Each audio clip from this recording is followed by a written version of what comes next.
Chapter 34. After the hunting team left, the tribe returned to its usual pace of life. However, compared to last year, the riverside was much more lively this time. After experiencing the initial fear of the unknown creatures in the river, the people no longer feared the creatures in the river because of the benefits brought by the big-mouthed piranhas. It turned out that the creatures in the river were not so scary after all. As long as they were careful, they could get enough food. Under the joint management of Tu and Jieba, the life in the cave was quite stable. With the daily fishing activities and enough food, the small bodies of the children were not as weak as before. At the same time, the children in the cave were getting more and more united. They had no choice but to work together to fight against the enemy. The ability of a single person was too small, and they did not even have the advantage when fishing. As for the stoneworms, Xiao Xian would take Caesar to catch them every 2 days. After catching enough stone worms, they would store them for the children in the cave. Stones could not trap the stone worms. Some people used stone jars to put the stone worms in, but the next day, they found that there was a hole in the jar and the stone worms were gone. However, Tu discovered by chance that wooden jars and straw ropes, which were not as hard as stones, could trap the worms better than stone jars. Even if they could not be trapped for too long, a day or two would not be a problem. This solved the problem of Caesar running to the cave every day. Xiao Xian still went to the training ground to look for stone cores in the morning, and went to Old Ku's place to learn the stone skills in the afternoon. After more than 10 days, Xiao Xian felt that he was much stronger than when he had just awakened his totemic power. He was also more skilled in controlling the totemic power, and could switch between the two powers in his body more freely. It seemed that learning the stone skills was also beneficial to controlling the totemic power. Xiao Xian ran through the woods like a monkey, heading towards the place he had chosen yesterday. His figure flashed, and the branches swayed slightly. The sound was very low, like a breeze. Caesar ran behind him. This place was still within the range of the tribe's guards, so Xiao Xian did not need to worry about any ferocious beasts. The reason why he deliberately controlled the sound was just for the future hunting activities. There were many times when one had to be stealthy. When hunting, one had to quietly approach the prey and hide one's aura. If one's movements were slightly bigger, it would alert the prey or other ferocious beasts that one could not defeat. Xiao Xian had seen Lang Jie and Mai's stealth ability before. Mai moved stealthily, so he was still some distance away from them. Xiao Xian also saw many children who had awakened in the same batch as him, including Sai, in the mountains where he was training. "Hey, isn't that Xian?" Sai's father looked at the figure that flashed through the woods and said. For those who had not awakened their totemic power, Xiao Xian's speed was naturally very fast and hard to catch. However, for other totemic warriors who had awakened their totemic power many years ago, it was nothing. Sai jumped on the spot with a big rock in his hand. He had already jumped more than 100 times with the rock. Hearing his father's words, Sai turned his head and looked over. Xiao Xian was no longer in the woods. "What are you looking at? Keep dancing." Sai's father hit Sai's, but with a stone stick, and scolded him. "You can't even beat Xian, who is 2 years younger than you. Why can't I beat him?" Sai was not convinced. "Hey, you're still being stubborn. If I say so, then so be it. Just jump. You can't rest until you've jumped 200 times. Sai's father hit Sai twice with a stick. "I've already jumped 172 times. He just needed to jump another 28 times. Sai counted in his mind. He was a little happy when he thought about it. Should he go catch flying squirrels or look for food during the rest time? He wondered if there were any more of those green and crunchy fruits that he had eaten 2 days ago. Sai swallowed his saliva and was full of expectation. Then he heard his father say with his eyes wide open, "Do you think I don't know how to count? You've only jumped 127 times. There are 73 more."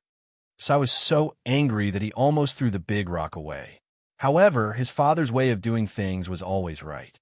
Even if he was wrong, he had to admit it. Debate with him? He would be beaten. Damn it. Sai couldn't beat his father, so he took it out on Xiao Xian. Xiao Xian, who didn't know that he was being punished again, was busy picking stones. There were many stones in the training ground, but very few of them could be used to make stone tools. Even if he relied on his special ability to identify the grade of the stones, he couldn't find the most suitable one quickly. Because, even if it was a good stone, it might not be suitable for making stone chips. Therefore, every morning, Xiao Xian would spend a few hours picking stones, and then bring back stone cores that were good and suitable for making stone chips. After following Old Ku for a few days, Xiao Xian's ability to identify stones had improved a lot. He was no longer as clueless as he used to be, where he could see all kinds of stones the same. While Xiao Xian was looking for stone cores, Caesar was bored, so he went to stop the flying stone squirrels that were digging holes and jumping around in the mountains. Every time Xiao Xian finished picking stone cores, he would find several dead flying stone squirrels next to Caesar. Sometimes, Xiao Xian felt guilty when he looked at Caesar. Caesar was a good wolf, but he had raised him into this. In the afternoon, Xiao Xian brought the selected stone cores to Old Ku's place. Old Ku taught Xiao Xian how to determine the best angle and surface for making stone chips, and which stones were suitable for what. After that, Old Ku sat at the side and watched Xiao Xian make stone chips. After taking off his animal skin coat, Xiao Xian picked up the stone hammer and started hammering with his bare upper body. In the first few days, his animal skin coat was soaked with sweat, and water could be wrung out with a little twist. Later, Xiao Xian threw his animal skin coat aside to avoid the smell of sweat. Ding, ding, ding. The hammering sound that would be heard every afternoon began. 1 hammer, 2 hammers, 50, 51, 100 hammers, 500 hammers. As if he didn't know what fatigue was, Xiao Xian kept knocking on the stone core.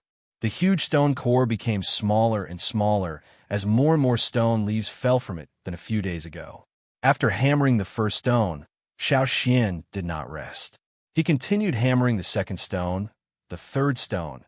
After hammering the third stone, Xiao Xian felt as if he had fallen into a water tank and was fished out.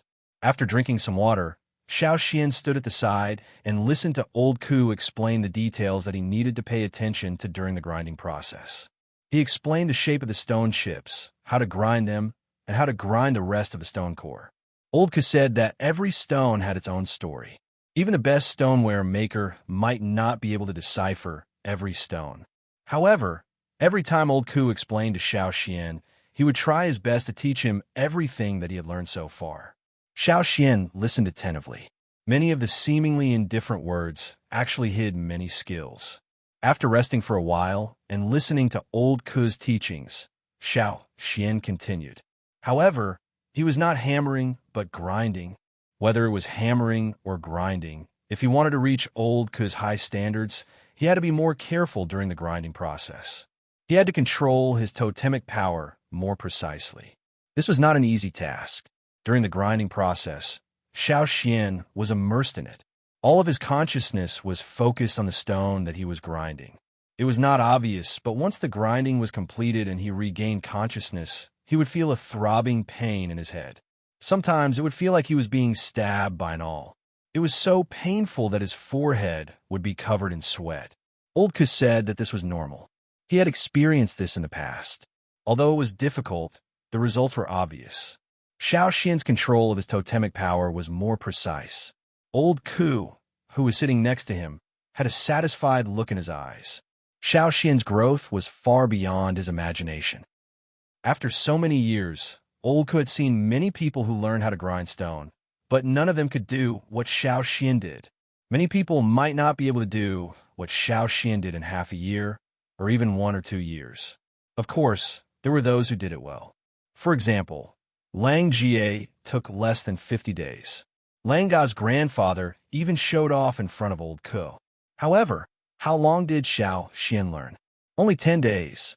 Old Ku actually wanted to go up the mountain and have a chat with the old guy who made the ground bow. However, he decided to wait a little longer, just as he was thinking about what kind of expression the old guy would have when he found out. Ku's eyes suddenly widened, as if he had seen something incredible. Totemic patterns appeared on Xiao Xian's body. This was not strange. During this period of time, when he was learning stone crafting skills, Xiao Xian would use his totemic power. Naturally, the totemic patterns on his body would also appear. However, Old Ku was not shocked by the totemic patterns. What he saw in front of him was even more unbelievable than when he saw Xiao Xian use his totemic power.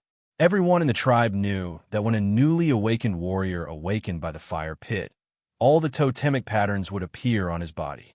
After the ceremony, the totemic patterns would shrink. The totemic patterns that originally covered the whole arm would shrink to the upper arm, slightly over the shoulder. The totemic patterns on the legs would also shrink. Therefore, when a warrior used his totemic power after awakening, the totemic patterns that appeared would be no more than the elbow or knee. This was the sign of a beginner totemic warrior. One day, when the totemic patterns reached the elbow or knee, it would be the time for a beginner totemic warrior to become an intermediate totemic warrior. This was the most direct and effective way to identify a totemic warrior's level. When warriors were hunting, when they faced countless dangerous beasts and threats to their lives, they would make breakthroughs again and again. Only then would their totemic patterns extend. However, the extension was limited. Many people with decades of hunting experience could not extend their totemic patterns beyond the elbow or knee. In other words, they were still at the beginner totemic warrior level, and their progress was extremely slow. However, what about Xiao Xian's totemic patterns? Old Ku's eyelids twitched.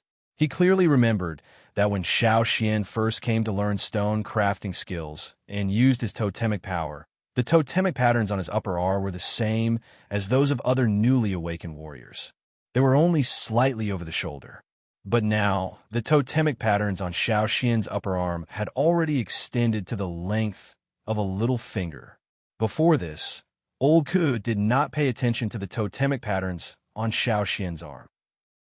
Just now, he was only thinking about when Xiao Xian could become an intermediate totemic warrior. He glanced at the totemic patterns on Xiao Xian's upper arm, but he did not expect such a discovery. He could see the slightest error in the stone crafting. So how could he not see the length of the totemic patterns on Xiao Xian's arm? Don't underestimate the length of a little finger. This was something that some people could not achieve even after several years. But how long had it been since Xiao Xian awakened? At this speed, how far could a beginner totemic warrior be? Old Ku only felt his eyelids twitch even more. Chapter 35. Ku Xian rubbed his twitching eyelids and stood up from the stone bench. Since he was missing a leg, he swayed a little when he stood up. Naturally, Xiao Xian noticed him. Xiao Xian looked at Old Ku in confusion as he put down the stone tool and grindstone that were about to take shape.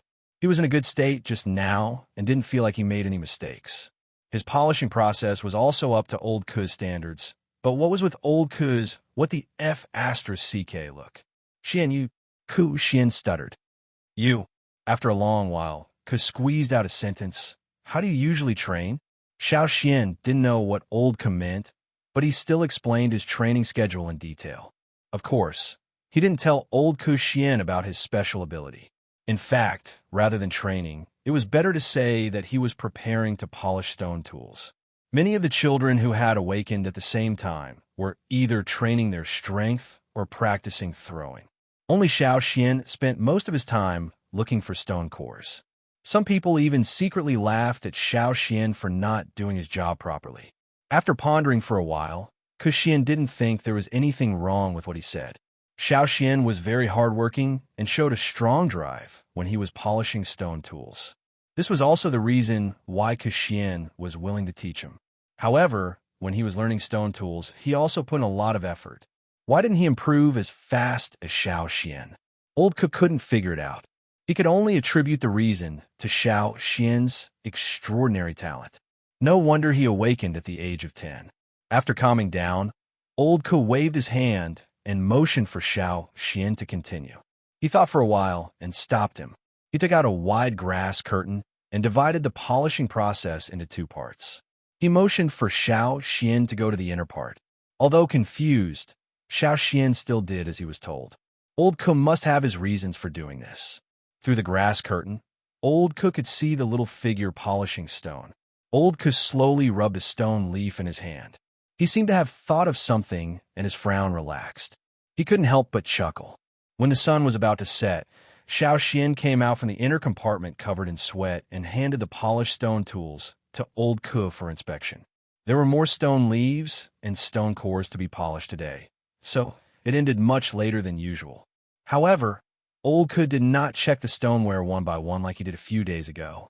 Instead, he casually pushed the pile of stoneware aside, glanced at it for a while, and then stopped looking at it. Instead, he said to Xiao Xian, "You can go back now. From tomorrow onwards, you can do whatever you want. You can do whatever you want." Okay, I got it. In fact, Xiao Xian had wanted to make something of his own for a long time, but his skills were too bad at that time.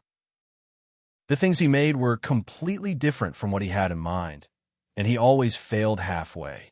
Now that old Ku said so, it was also in line with Xiao Xian's wishes.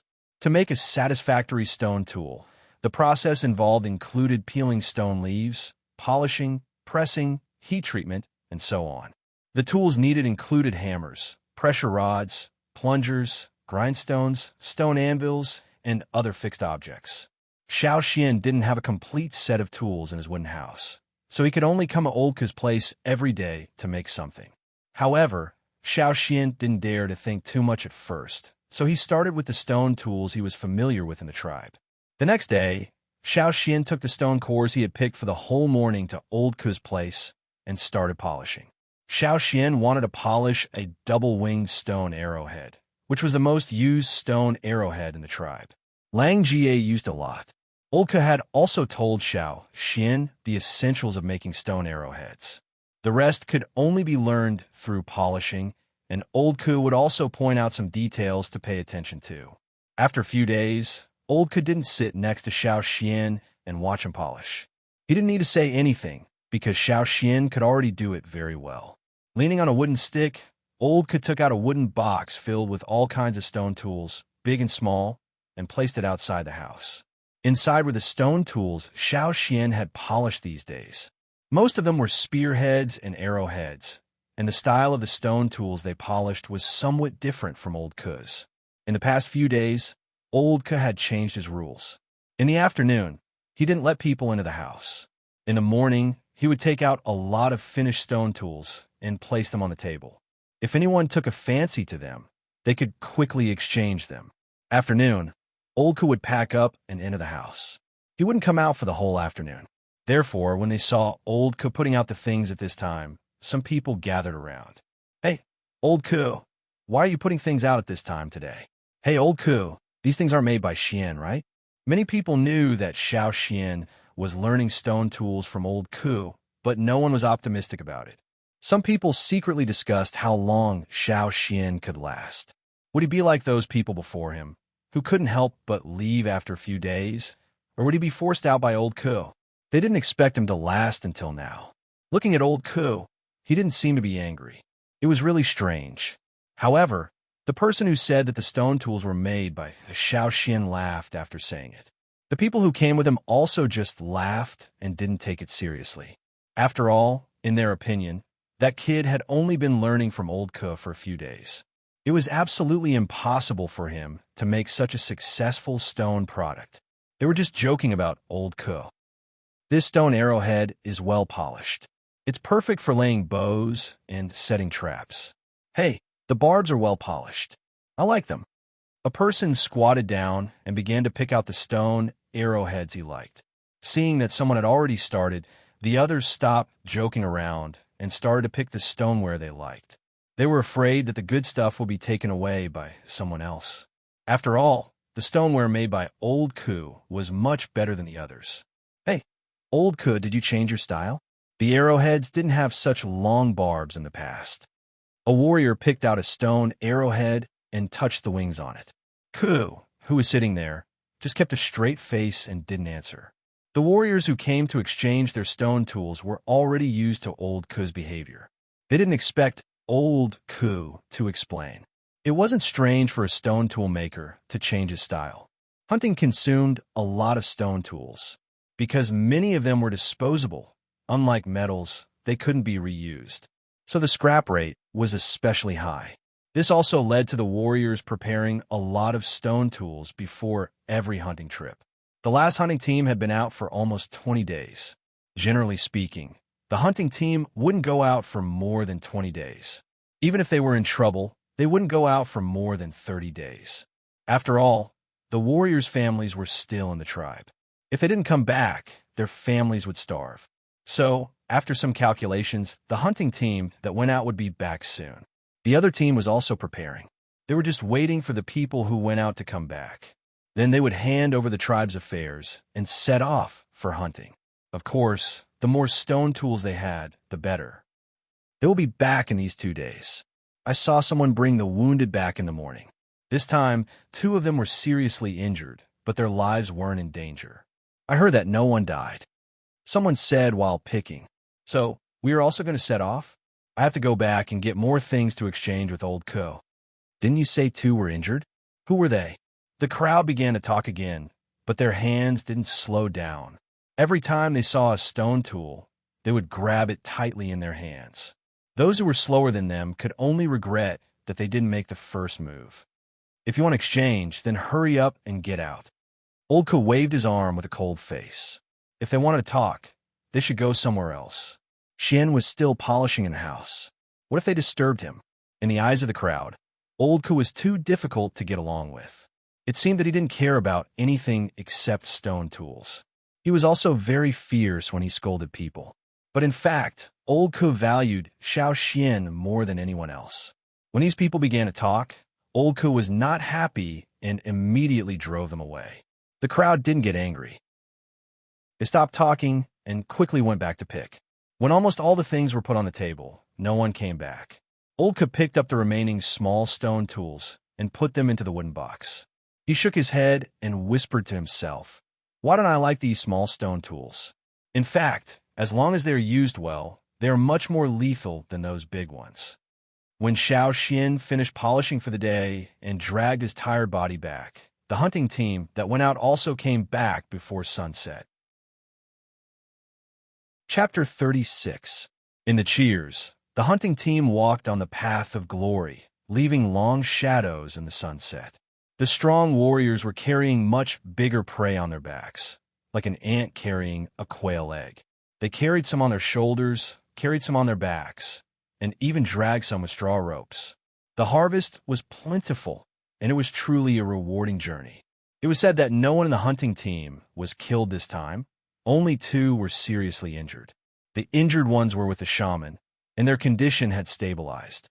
With the strong physique of the tribesmen, it wouldn't take long for them to be able to jump around again. After a whole afternoon of nonstop grinding, Xiao Xian was too tired. After finding Lang Jie, Mai, and the others, he turned around and went back to the cabin. He didn't rush to greet them with cheers like the others. At the front of the team, Mao, who was obviously shorter than the others, was carrying 2 big wild boars on his back. He was very proud of himself. Listening to the praises from the crowd, he couldn't stop his mouth from grinning. It felt so good. He straightened his back again and turned his head to look at the crowd, just in time to see the back of Mai and Caesar leaving. Because he was too tired, Xiao Xian didn't have much energy either. Looking from the back, he did seem to be in a bad mood.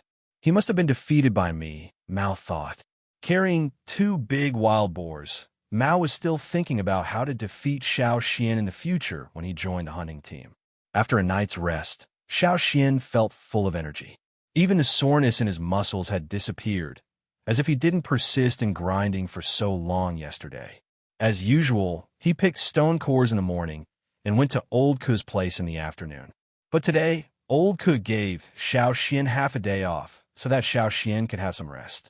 Looking at the results of his grinding these days, Xiao Xian picked some stone cores and took them with him. Old Co only took out half of the finished stoneware, and the other half was kept by Old Co for Xiao Xian's own use. Therefore, Xiao Xian still had a lot of stoneware in stock.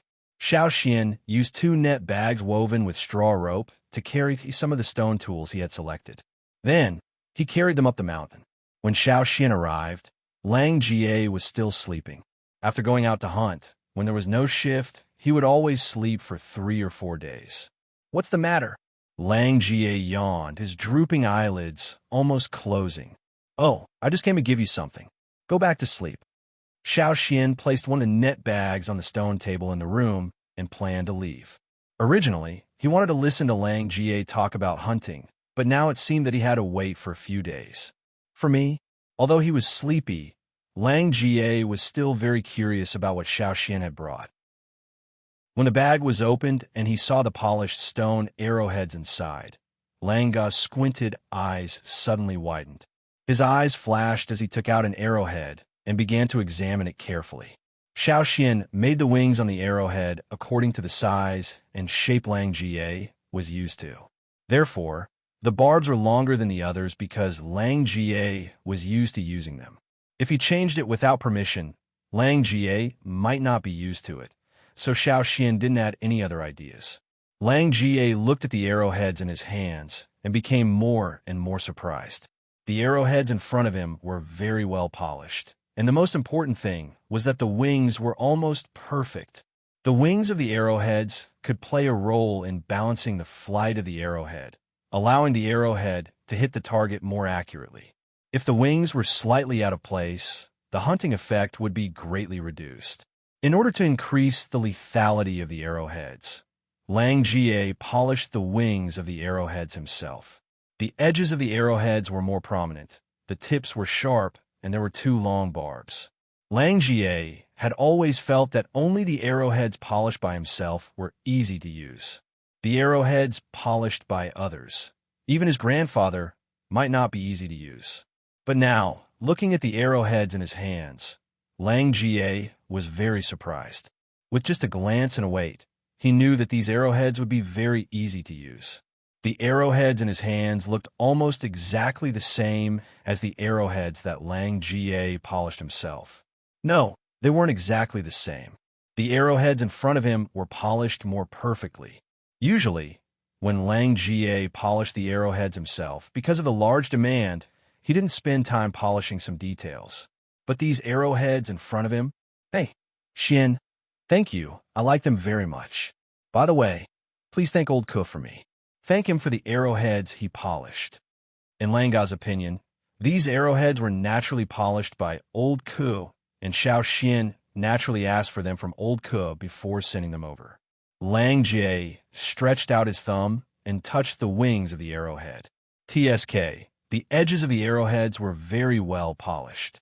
As expected of a master's product, Xiao Xian, who had just walked out of the door, turned back and smiled. I'll help you pass on the message. By the way, I polished those arrowheads myself. You can see if they're good for you when you use them. Hearing Xiao Xian's reply, Lang Jie, who was touching the arrowheads, froze. He raised his eyes and looked at Xiao Xian in astonishment, the muscles on his face trembling violently. Wait! Lang Jie strode in front of Xiao Xian, holding the arrowhead in his hand. He stared at Xiao Xian and said word by word, You made this. Xiao Xian nodded. Yes, it's passable, right? Passable? Lang Jie stared at Xiao Xian with bloodshot eyes. Even his breathing became heavy. If these were considered passable, then what was the point of what he was doing now? Stone slag? Xiao Xian didn't quite understand what Lang Jie meant. He had some arrowheads given by Lang Ga. Because he had used them once, Lang Jie didn't want to take them out for hunting, but it would be a waste to throw them away, so he gave them to Xiao Xian for training. When Lang Jie and the others first started training, they also used second-hand arrowheads, which was very common in the tribe. Xiao Xian's arrowheads were made according to the ones given by Lang Ga. There were some flaws on the arrowheads, but it didn't affect their use. Xiao Xian always thought that the small flaws were caused by the wear and tear of the arrowheads. After seeing them, Old Ku didn't comment on them. But for the arrowheads made by Xiao Xian himself, Old Ku commented that they were passable. This was also the reason why Xiao Xian said they were passable. Lang Jie looked at Xiao Xian with a complicated expression. Maybe it was because he had a grandfather who was a stoneware maker. He also made stoneware himself, and thought that he was quite talented in stoneware. Now that he had some success, even if he couldn't catch up with his grandfather, he would definitely surpass him in 10 years. Moreover, among his peers, his ability to make stoneware was above most, especially when it came to arrowheads. Almost no one in his generation could surpass him. But now, in front of him, there was a 10-year-old kid who had just awakened and learned stoneware for less than 30 days. The arrowheads he made were actually better than his own. With his eyesight, he could naturally see that this kind of stone tool could not be made with enough time and meticulous polishing. Moreover, the arrowheads in his hand were very smooth and did not have many stagnation points. It was possible that these arrowheads were all polished in a short period of time. Why did he change so much after coming back from a hunt? I'm only going out for 20 days, not 2 years. Thinking about how he gave Xiao Xian a batch of second-hand stoneware arrowheads full of flaws before he went hunting, Lang Ga's face turned red and he wanted to bang his head into the ground. Although he was usually thick-skinned, when it came to stoneware, he was deeply influenced by his grandfather. His views and thoughts were completely different from usual. Deep breaths. Deep breaths again. Lang Jie stretched out a trembling finger and pointed outside. You don't come out for 3 days. After saying that, Lang Jie put down the curtain and didn't sleep. He strode to the small room where he usually used to grind stoneware and began to work. In another room next to Lang Ga's room, an old man with a head full of white hair walked out. Although he was old, his body still looked healthy and healthy. It wasn't a problem for him to carry a stone that weighed 100 pounds. This man was Lang Ga's grandfather. The old man had just taken an afternoon nap and was chewing on a piece of jerky when he was about to go down the mountain to meet some friends. When he heard the sound of stoneware grinding, he thought that one of his sons was preparing stoneware for hunting. When he turned his head, he saw his grandson, who was supposed to be sleeping soundly in his room, appear in the stoneware room through the open window. The old man was so excited that he almost choked on the jerky. His eyes were as big as stone balls. He looked at Lang Jie as if he was looking at a rare, ferocious beast in the forest. Holy sh*t. This little bastard, every time he came back from a hunt, he would be like a softy who couldn't get up without sleeping for 3 or 4 days. How strange. Xiao Xian, who had just been yelled at by Lang Jie, don't come out for 3 days, was a little confused. What was wrong with Lang Jie? Did he not wake up and have low blood pressure? Shaking his head, Xiao Xian carried another net bag and walked up the mountain. Mai's place was slightly higher. Chapter 37. As an intermediate totem warrior, Mai held an important position in the hunting team. He had a lot of work to do back in the tribe, so he was not as free as Lang Ga. When Xiao Xian arrived, Mai was assigning patrol tasks to 2 warriors. Xiao Xian waited for the 2 warriors to come out before he went in. Inside the house, Mai was processing the meat he brought back. He only did some preliminary processing during the hunt, so he had to chop them into small pieces and marinate them. He also had to sort them out for other uses. You're here. Seeing Xiao Xian enter the house, Mai waved his hand and threw a piece of bloody meat the size of a winter melon to Xiao Xian. Take it back and eat it. You're a totem warrior now, so you eat a lot. You'll get hungry during training. Many people would reduce their training time when they were short of food. After all, once a totemic warrior started training, they would consume more energy, so naturally, they would need to eat more. Especially for warriors like Xiao Xian who had just awakened, it was the time for them to grow, so they could not lack food. Thank you, Uncle Mai. Xiao Xian took the meat and handed the net bag to Mai. This is for you. Mai put down the stone axe and looked at the net bag curiously.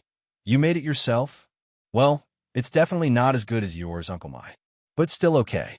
Xiao Xian scratched his head and said, compared to Lang Ga's stone arrowheads, the one Xiao Xian gave Mai didn't have as many stone arrowheads.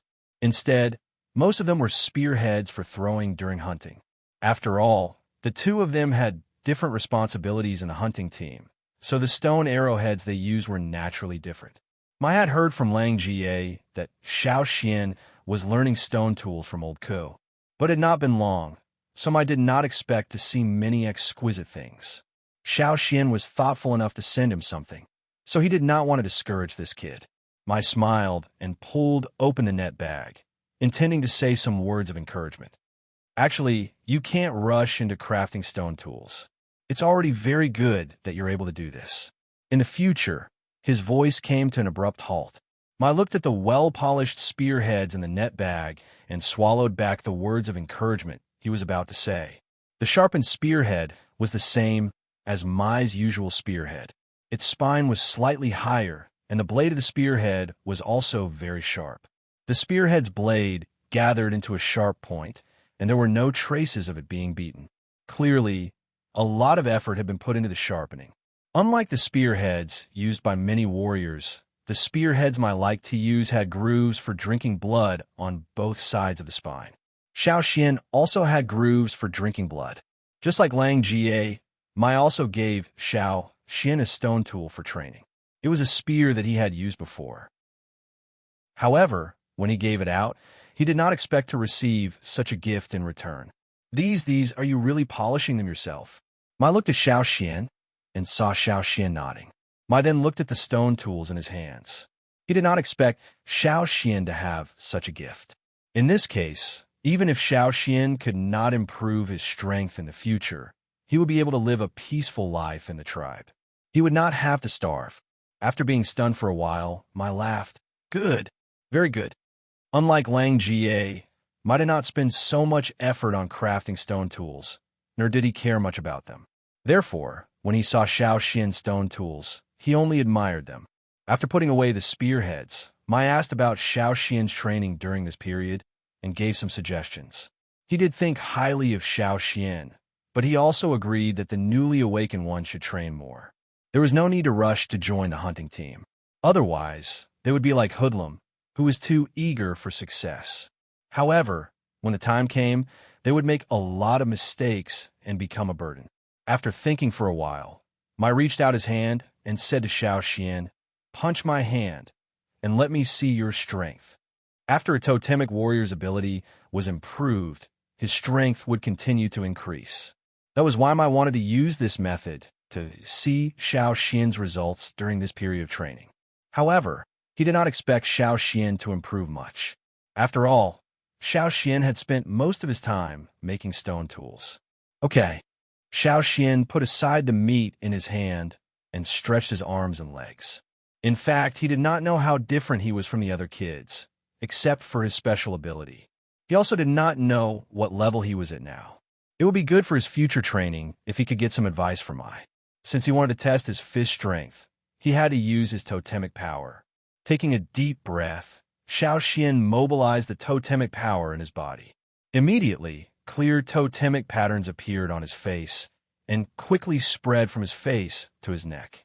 Mai was satisfied to see Xiao Xian mobilizing his totemic power so quickly. He was much better than the other kids who had been preparing for a long time. Xiao Xian suddenly stomped on the ground with his right foot and rushed towards Mai at a high speed. He punched Mai's hand. Bang! The fist hit the palm, but it was like a collision between rocks. Xiao Xian felt as if he had hit a hard steel wall, which was completely different from the rock he had hit in his training.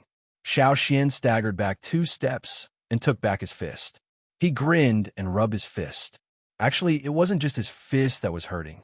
His entire arm was aching. Sure enough, there was such a big difference between a newly awakened totemic warrior and an intermediate totemic warrior. Looking at Mai, he looked like he had just hit a piece of tofu, and his hand was not even red. Xiao Xian also noticed that the totemic patterns on Mai's body had indeed gone past his elbow, and some of them had even spread along his forearm. Unlike him, his totemic patterns had just gone past his shoulder. In fact, Mai was not so calm. He looked at Xiao Xian in surprise.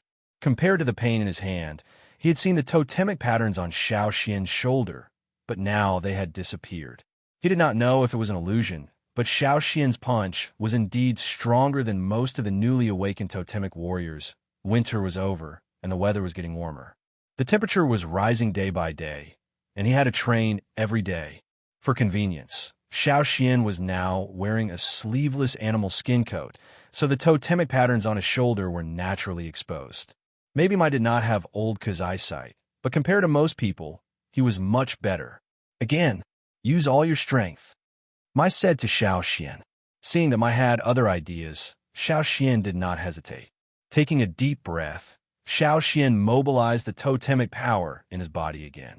In his mind, the flames wrapped around the horns suddenly grew, and the totemic power was mobilized to the limit. Feeling the surging power flowing through every muscle and every bone, Xiao Xian's mental state reached its peak in an instant. After working on stone tools for so long, his precise control of the totemic power had shown its advantage. He was very familiar with the instantaneous accumulation of power, and he could feel it every day. Every time this happened, Xiao Xian would have a strong sense of confidence. At the same time, the flame patterns on Xiao Xian's body became abnormally bright, and he could almost feel the burning heat of the flames. The moment he exerted force on his leg, the ground trembled slightly. Whoosh! Before the punch arrived, the wind from the punch had already arrived. Although Xiao Xian was only a junior totem warrior who had just awakened, and he hadn't trained his strength to the extreme, the sudden explosion of his fist brought about an unparalleled momentum. Looking at the kid in front of him, who only reached his waist, Mai's eyes widened slightly. Bang! A clear cracking sound could be heard. Xiao Xian suddenly felt a sharp pain in his entire arm, as if he was being roasted on a bonfire. The burning pain was endless. Mai's face even stiffened for a moment, but soon returned to normal. However, he was still shocked. He stared at Xiao Xian and did not withdraw his outstretched hand for a long time. Xiao Xian, who was pushed back a few steps by the recoil, waved his arms and made a hissing sound.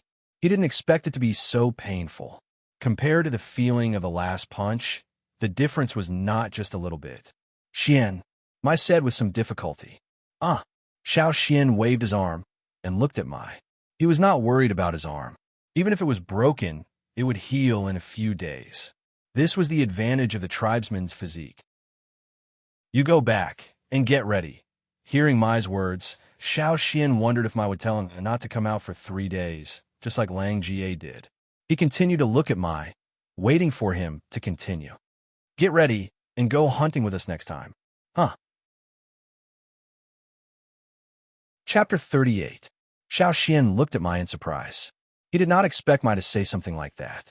Didn't they agree that he would only be allowed to come with them next time? Why did he change his mind? Was it because of the punch just now? Okay, Xiao Xian answered. Xiao Xian was more than willing to go out with the hunting team next time. The forest changed every day, and different things could be seen at different times. For example, there were flowers that only bloomed once a year and plants that only bore fruit once a year. The earlier they went out, the more they could see. Otherwise, they would have to wait for another year to see the same thing again. Lang Jie and Ge had said that many plants in the forest were dangerous, and they needed to know how to identify them. However, they could only know when they saw them. Otherwise, they would not have the concept based on other people's descriptions. Besides, since Mai allowed Xiao Xian to come with him next time, he obviously recognized Xiao Xian's ability. As for the rest, Xiao Xian only needed to go back and prepare. At this time, someone came in to look for Mai. It was Tuo, who they had met before. Knowing that they had something to discuss, Xiao Xian did not want to disturb them, so he left. Uncle Mai, you go ahead. I will go back and prepare. Thank you, Uncle Mai. After Xiao Xian left, Mai moved his stiff palms. He shook his shoulders and swung his arms slightly, which made a series of cracking sounds. Because of Xiao Xian's punch, several bones in his arms were dislocated. However, this shake pushed all the dislocated bones back to their original positions. Although his palms looked fine, Mai knew that there were injuries on his palms. He had underestimated that kid. Mai had planned to comfort and enlighten Xiao Xian so that he could focus on his training. He also planned to give some examples of hunting to Xiao Xian so that he could take him out to hunt next time. However, after feeling Xiao Xian's punch, Mai changed his mind. What did the kid say he was going to prepare? Tuo asked. About the next hunting trip, Mai answered. Tuo was a little dissatisfied. Didn't he say that sharpening the axe will not delay the work of cutting firewood? I thought he was waiting for the next hunt. Did he come to beg you just now? For the sake of the shaman, Tuo's attitude toward Xiao Xian was not bad. However, he did not want to give in when it came to hunting. The hunting that had just ended was an example. Fei's several serious mistakes during the hunting operation almost implicated the others. Mai shook his head. He didn't mention it. I allowed it. Why? Tuo was puzzled. The smile on Mai's face grew wider and wider. Since the blade is almost polished, it's a waste of time to keep sharpening it. Whether it can be sharpened or not, It's impossible to keep cooped up in the tribe. We can only go out and train in the forest. After leaving Mai's residence, Xiao Xian walked briskly down the mountain. Every step he took was huge, but his movement was very small. It looked like he was just floating over the stones. After going down the mountain, Xiao Xian did not immediately go back to his cabin. Caesar went to help the children in the cave to dig out stone worms, so Xiao Xian was not worried. When he came to old Ku's cabin and was about to shout, he saw the straw curtain at the door being lifted up. An old man with a head full of silver hair strode out.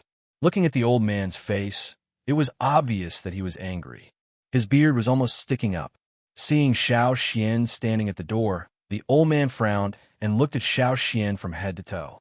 It seemed that he was questioning something. His eyes were like a stone knife that could not wait to cut Xiao Xian a few times. His beard trembled. It seemed that he wanted to say something, but in the end, he only left with a heavy humph. Then he turned around and left. Xiao Xian was confused. Was he a psychopath? Seeing Gu poking his head out at the door, Xiao Xian asked, "Who was that?" After making sure that the old man was far away, Gu laughed and said, "That was Lang Ga's grandfather. That was Lang Ga's grandfather." Just as Lang Jie said, he was a bad-tempered old man. Walking into the cabin, Xiao Xian told old Ku that Mai allowed him to go hunting next time. Gu was surprised with his jaw wide open. Old Ku, on the other hand, seemed to have expected this. He replied with a calm face, and let Xiao Xian go into the inner room to polish the hunting stone tools. The stone tools used for hunting were more demanding and time-consuming than the stone tools used for training. Xiao Xian had a lot of stone tools for training, but only a few for hunting. Half of them were given to old Ku to trade, and the other specially made ones were given to Lang Jie and Mai. Xiao Xian only had 5 fingers left. Xiao Xian did not say much. He took off his animal skin coat and went into the inner room. Gu looked at the straw curtain hanging there as a partition and smiled. Old Ku wanted to hide the girl and teach her by himself. Old Ku did not allow outsiders to enter the house, but there were always some people like Gu who would enter through the window. Of course, there were also some people that old Ku could not stop, such as Langa's grandfather. Old Ku wanted to prevent others from snatching Xiao Xian away. "Hey, old Ku, why do you think they allowed Xian to follow the team in advance?" Gu asked. Old Ku did not say anything. TCH, if you don't want to answer, then don't answer.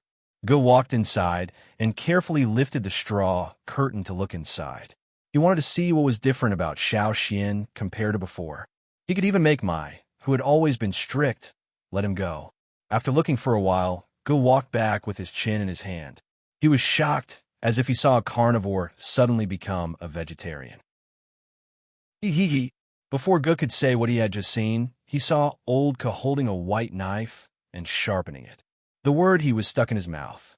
After a while, he stuttered and pointed at the knife that was being sharpened, and then at old Ku. There were many marks on the body of this saber, and there were also many small gaps on the blade, which looked like saw teeth. This was caused by its previous use. The hilt that was installed in the early years was also broken, so it was simply removed. The part of the hilt that was exposed was a part that was integrated with the saber body. The original hilt that was installed on this part of the saber. Ji's eyes were glued to the knife, and he could not return to his senses for a long time. He had already guessed what old Ku wanted to do. It was also because of this that he was surprised. This was even more shocking than seeing Xiao Xian's totem pattern.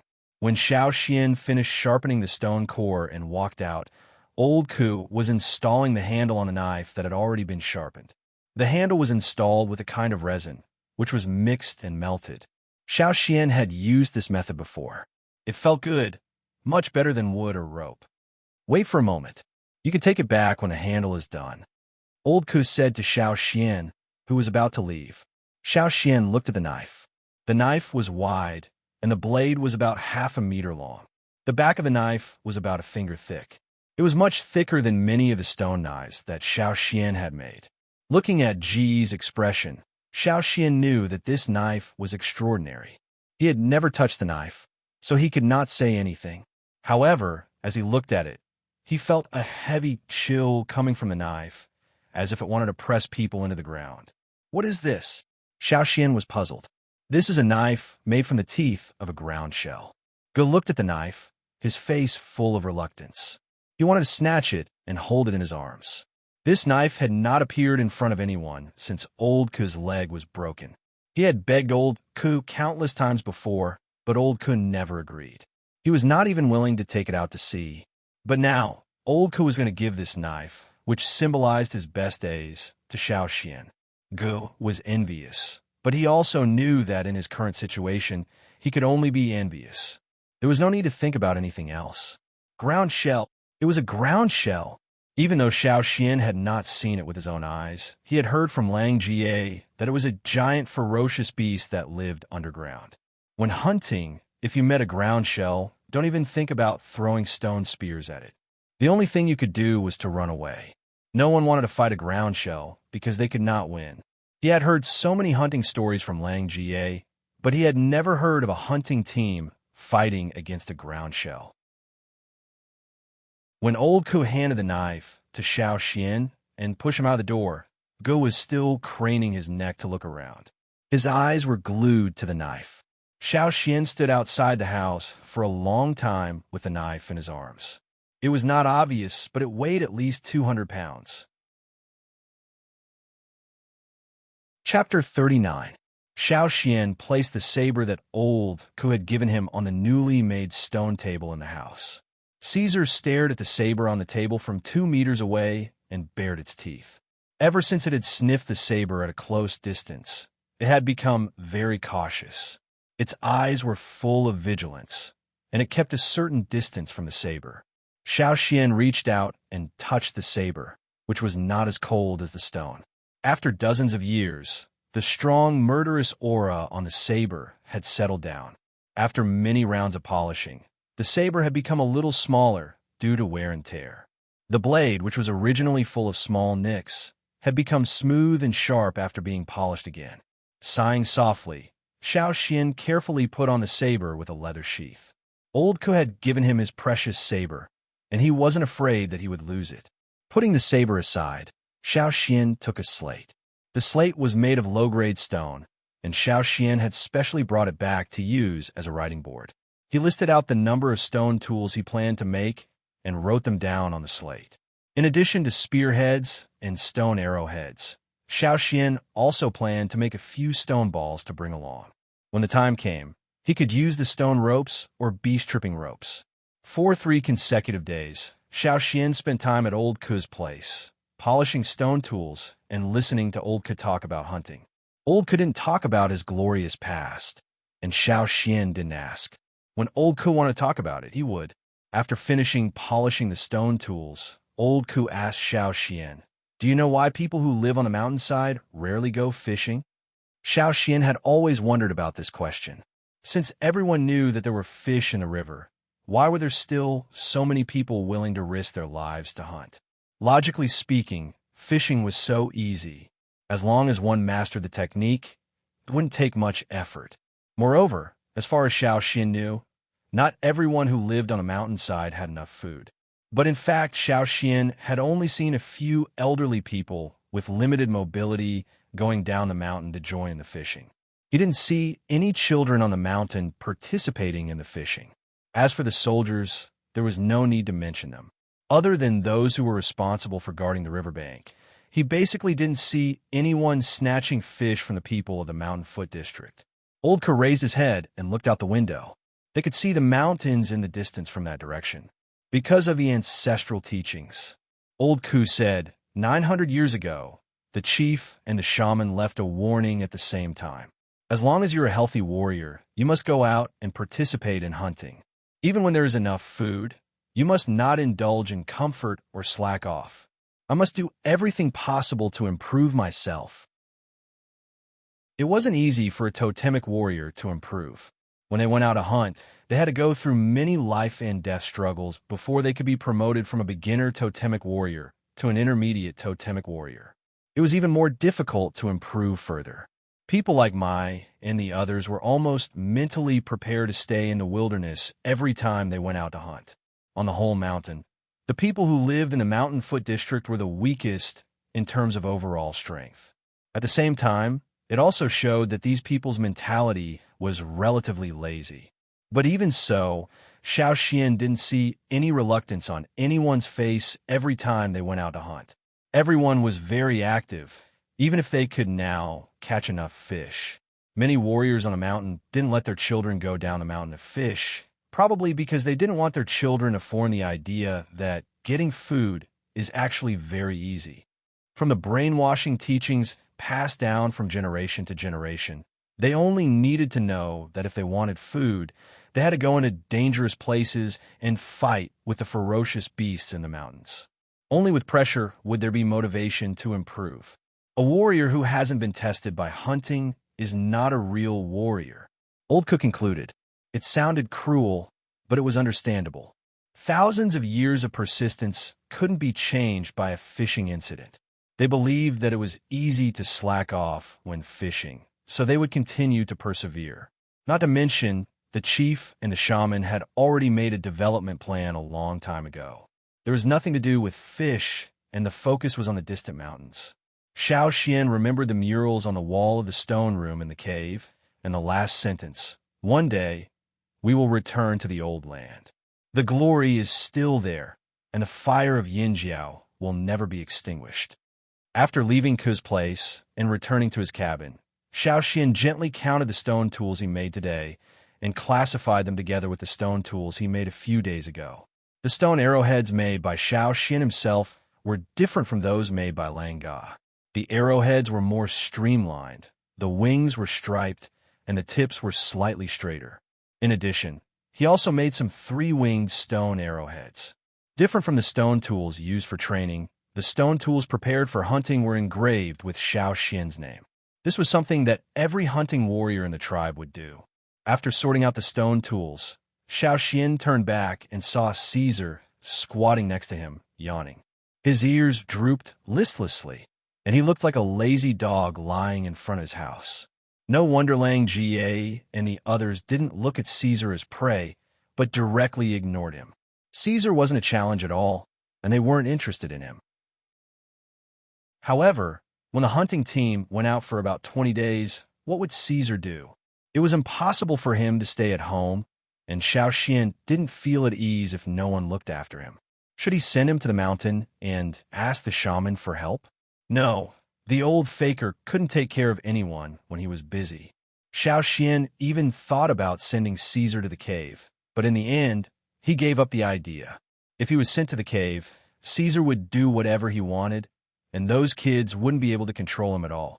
After thinking of several candidates, Xiao Xian decided to let Old Ku keep an eye on him. Besides, Caesar would be more obedient in Old Ku's place. Caesar had been making stone tools in Old Ku's place for a long time, so he was familiar with the place. Besides, Xiao Xian also believed that Old Ku could take good care of Caesar. Therefore, on the third day after the hunting team came back, those who stayed behind were ready to set off. Xiao Xian took Old Ku's knife and the stone tools he made, and took a detour to Old Ku's house. He left Caesar at Old Ku's place, and left a lot of fish and meat. Caesar had grown bigger, and his appetite was not small. "Stay here and guard the door. I'll pick you up when I come back." When he was walking up the mountain with the equipment on his back, Xiao Xian could still hear Caesar's moans, which sounded quite pitiful. He was becoming more and more like a dog. According to the previous agreement with Lang Jie, Xiao Xian would go to Lang Jie first when he reached the mountainside, and then Lang Jie would take him up the mountain. Before the hunting team set off, there was a mobilization meeting. Xiao Xian did not know many of the procedures, so he had to be guided by someone, or else it would be easy to make mistakes. When Xiao Xian arrived, Lang Jie was already waiting at the door with several big animal skin bags and net bags full of tools. "Let's go." Lang Jie walked in front with the equipment on his back. When he followed Lang Jie up the mountain, many people saw Xiao Xian and were surprised. They did not expect that Xiao Xian would be able to go hunting with them this time. "Is Fei not going?" Xiao Xian asked Lang Ga. Xiao Xian saw Fei's figure just now, but he did not bring any equipment, nor did he want to go up the mountain. He looked at Xiao Xian angrily. Lang Jie lowered his voice. During the last hunting trip, he was disobedient and made a mess. This time, Mai and the others did not let Fei go with them. They told him to stay at home and reflect. We'll talk about it next time. Anyway, don't think about it this time. So Xian, when you go hunting with the hunting team, you must listen to them. Got it, Xiao Xian replied. On the way, they met Ong and a few others who had a good relationship with Lang Jie, so they went up the mountain together. The mobilization meeting was held at the same place as last time, but this time the whole fire pit was not lit. The shaman was wearing a gray cloak, standing by the fire pit with a walking stick in his hand. He was talking with Chief Ao. When Xiao Xian looked over there, the shaman also looked over. When he saw Xiao Xian, he was stunned. Obviously, he remembered Xiao Xian this time, and did not expect that Xiao Xian would join this hunting mission. Chapter 40. Although confused, the shaman did not ask, but continued with his work. It was not like the scene of 1,000 people worshipping the marquee. Every time, there were only about 200 people on the hunting team. The wounded from the previous hunting team would stay in the tribe to recuperate, and those who had to take care of others, were not in good condition, or had other things to do, would not be included in the hunting team. Therefore, even if they were all on the same hunting team, the number of people in each hunting team was not always the same. After Lang Jie and the others entered the hunting ground, they consciously stood in their usual positions, and Xiao Xian stood beside them. At the front of the team were several important figures in the hunting team, more than 10 of them, including Mai. The shaman stood beside the fire pit, with a stone bowl in his hand. In the stone bowl, there were some dark green pigments extracted from plants. One by one, the warriors walked over and asked the shaman to draw patterns on their faces. The patterns were similar to the shape of the totem. The shaman was murmuring something while drawing, but Xiao Xian could not hear it clearly. Or perhaps, even if he heard it, he would not understand what it meant. Not everyone in the hunting team could have their faces painted by the shaman. Only the important figures in the hunting team were qualified to have their faces painted by the shaman. At this moment, they looked very serious, as if they were performing some kind of sacred ceremony. Looking at Lang Jie and the others, their eyes were full of envy. They were probably thinking that one day they could stand in front of the team and receive the shaman's blessing before the hunting team set off. Although he had other thoughts, Xiao Xian's face was still as serious as the others, with a little bit of envy. When the 10 or so warriors finished painting and returned to the hunting ground, the solemn atmosphere suddenly relaxed. Under the lead of the chief, they began to sing the hunting song. Unfortunately, Xiao Xian did not know how to sing at all. Xiao Xian had heard the hunting song several times, but he could not master it. He also did not know that the hunting team had to sing it together before the hunting team set off. Damn, it was like not knowing how to sing the national anthem at the flag-raising ceremony. It would be so embarrassing if he said it out loud. But the problem was that in the tribe, the song of hunting was usually taught by parents and elders.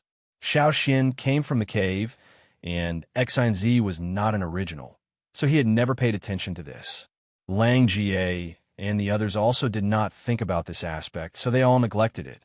However, Xiao Xian was not a real child after all.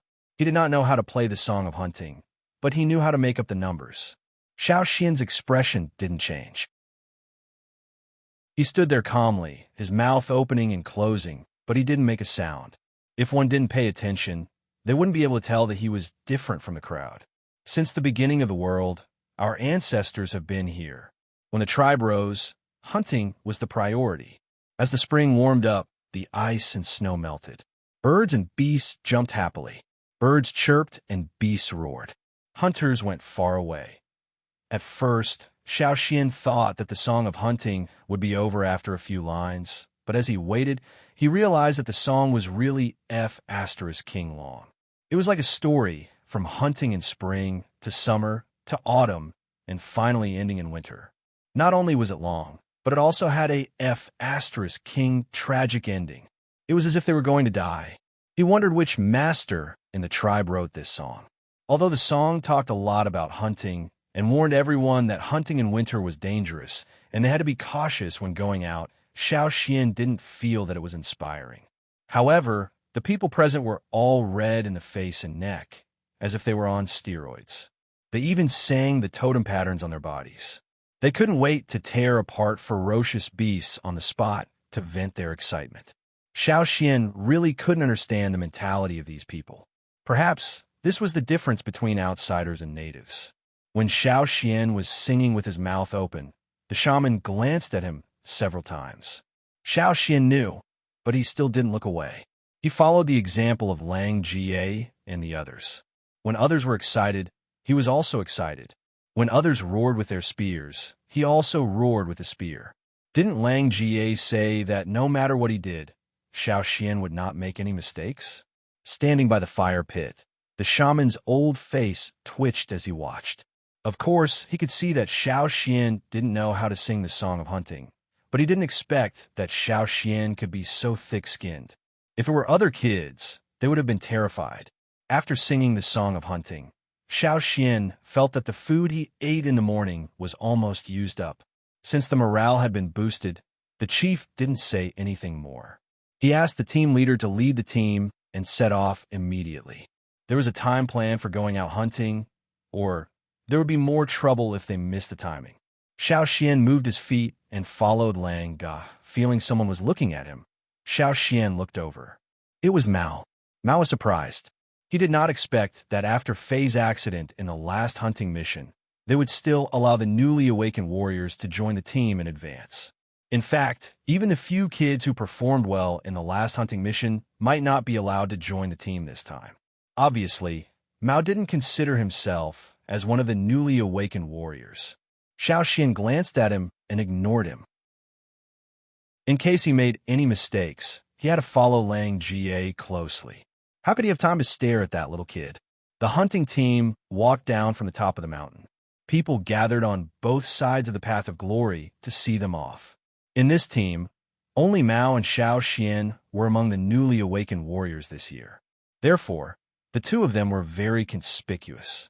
Many people on the mountain were not familiar with Xiao Xian. When they saw the kid walking in the team, they realized that the kid in front of them was the one who was awakened in advance during the ritual ceremony. Once again, Xiao Xian made his presence known. Even those who didn't remember him last time remembered him. If he could follow the team, he must have the ability to do so. The tribe appreciated people with ability very much. As they walked down the mountain, they met more and more familiar faces. They waved their fists at Xiao Xian, not because they wanted to beat him, but because they wanted to encourage Xiao Xian. To Xiao Xian's surprise, the kids in the orphan cave also gathered by the Path of Glory and joined the team to see them off. They waved their little fists at Xiao Xian with envy in their eyes. At least they had a conscience. He didn't help them for nothing. Xiao Xian thought. Xiao Xian also saw Sai behind the crowd. Sai was carried here by his father. He planned to sleep a little longer in the early morning, but he was carried here to see the hunting team off.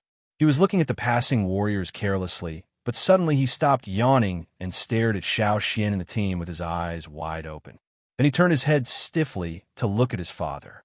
As expected, when Sai's father saw Xiao Xian and the team, he narrowed his eyes and tightened his grip on Sai's hand. He was thinking about how to give Sai more training tasks. Walking down the Path of Glory, the hunting team sped up. The voices of the crowd gradually faded away until they could no longer be heard. Xiao Xian carried his equipment and followed closely behind Lang Ga. They were not completely out of the patrol area of the tribe. There was a small piece of flat land in front of them. Once they got out of the flat land, they would be out of the territory of the tribe. Running on the thick grass, Xiao Xian looked up at the forest on the other side of the flat land. Clouds and mist rose up like steam, hanging in the air and covering a large part of the forest below. It looked oppressive and heavy. A sharp mountain peak showed a corner above the clouds and mist, like a black eye, overlooking the living beings below. Before entering the forest, they had already felt the heaviness, as if it was going to bury them alive. Before entering the forest, there was a short rest time, and the leaders would assign tasks. Xiao Xian took the opportunity to ask Lang Jie, who was arranging the ground bow, "What should I do later?" "You don't have to think about other things," Lang Jie smiled and said. "Just don't fall behind." Xiao Xuanzi's hunting trip began. It's a new week. Please recommend me. Chapter 41. After a short rest, the team leader led 40 warriors into the forest, while the others waited here. The rest of the warriors were divided into 5 groups. According to the original plan, they would enter the hunting areas separately in a fan shape, instead of gathering together. Xiao Xian was listening to Lang Ga's words, and when he looked up, he saw Mai and Mao coming over. That kid didn't follow us last time. Why is he here this time? Does he want to change the route? Ong whispered to his companions. I just saw Mao go to find the team leader, and then Mao was called over, said Kuei, who had a good relationship with Lang Jie, and Ong Kuei was only a few years older than Xiao Xian. But after the awakening, he became taller. Now he looked not much shorter than Lang Jie and the others. Lang Jie and Ong both curled their lips. Xiao Xian knew it in his heart, because he heard Lang Jie and the others talk in private. The team leader of the hunting group was Mao's father. There were 2 reasons why Mao was able to join the hunting team. First, he was indeed capable, and he was indeed stronger than most of the other kids who were awakened in the same batch. His performance in the last hunting mission was also very good. The other reason was that he was ordered to join the hunting team by the team leader. Considering these 2 reasons, no one in the team had any objection. Obviously, it was Mao's idea to join their group this time, and the team leader had agreed. Xian, Mao, and you awakened in the same batch, and you 2 are about the same age. But Mao has more hunting experience than you, so you 2 should communicate more. Mai said, okay. Xiao Xian didn't show any displeasure, because he was not qualified to raise any objection. Out of Xiao Xian's expectation, Mao did not show his usual arrogance of, I am the best in the world, nor did he look at Xiao Xian provocatively. Instead, he behaved himself and listened to Mai's plan carefully. From his point of view, he was smarter than Fei. After a while, the sound of a wooden whistle came from the forest in the distance. The whistle sounded like the chirping of a bird, but it also sounded like the cry of a deer. In this forest, it was not considered abrupt. That was the signal sent by the advance group, which meant that there were no ferocious beasts in front of them that were beyond the abilities of the hunting team, and there was nothing unusual compared to the previous hunting teams. The following teams could continue. The advance team would send out the news after the initial investigation, but they would not wait for the following teams to hunt together. They were considered people from the first level, so their hunting area was naturally different from the teams led by Mai and the others. Tuo and Kiki, whom Xiao Xian knew, were both in the advance group. All right, let's go. Mai called out to the rest of the team, same old rules, we have to get to the other side of the mountain before sunset. Xiao Xian looked at the mountain that the mic was pointing at. The mountain was huge and tall. This would have been impossible in his previous life, but in this world, it seemed to have become a habit. The other hunting teams also had their own hunting routes. Some of them did not go over the mountain, but took a detour and went in other directions. Stepping into the dense forest, the team of about 30 people, each carrying a lot of things, walked through the forest but did not make much noise.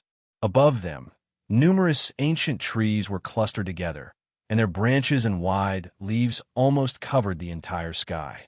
Below the trees, there were many unknown shrubs, and in the places where the shrubs did not gather, there were some ancient trees with their well-developed roots protruding from the ground.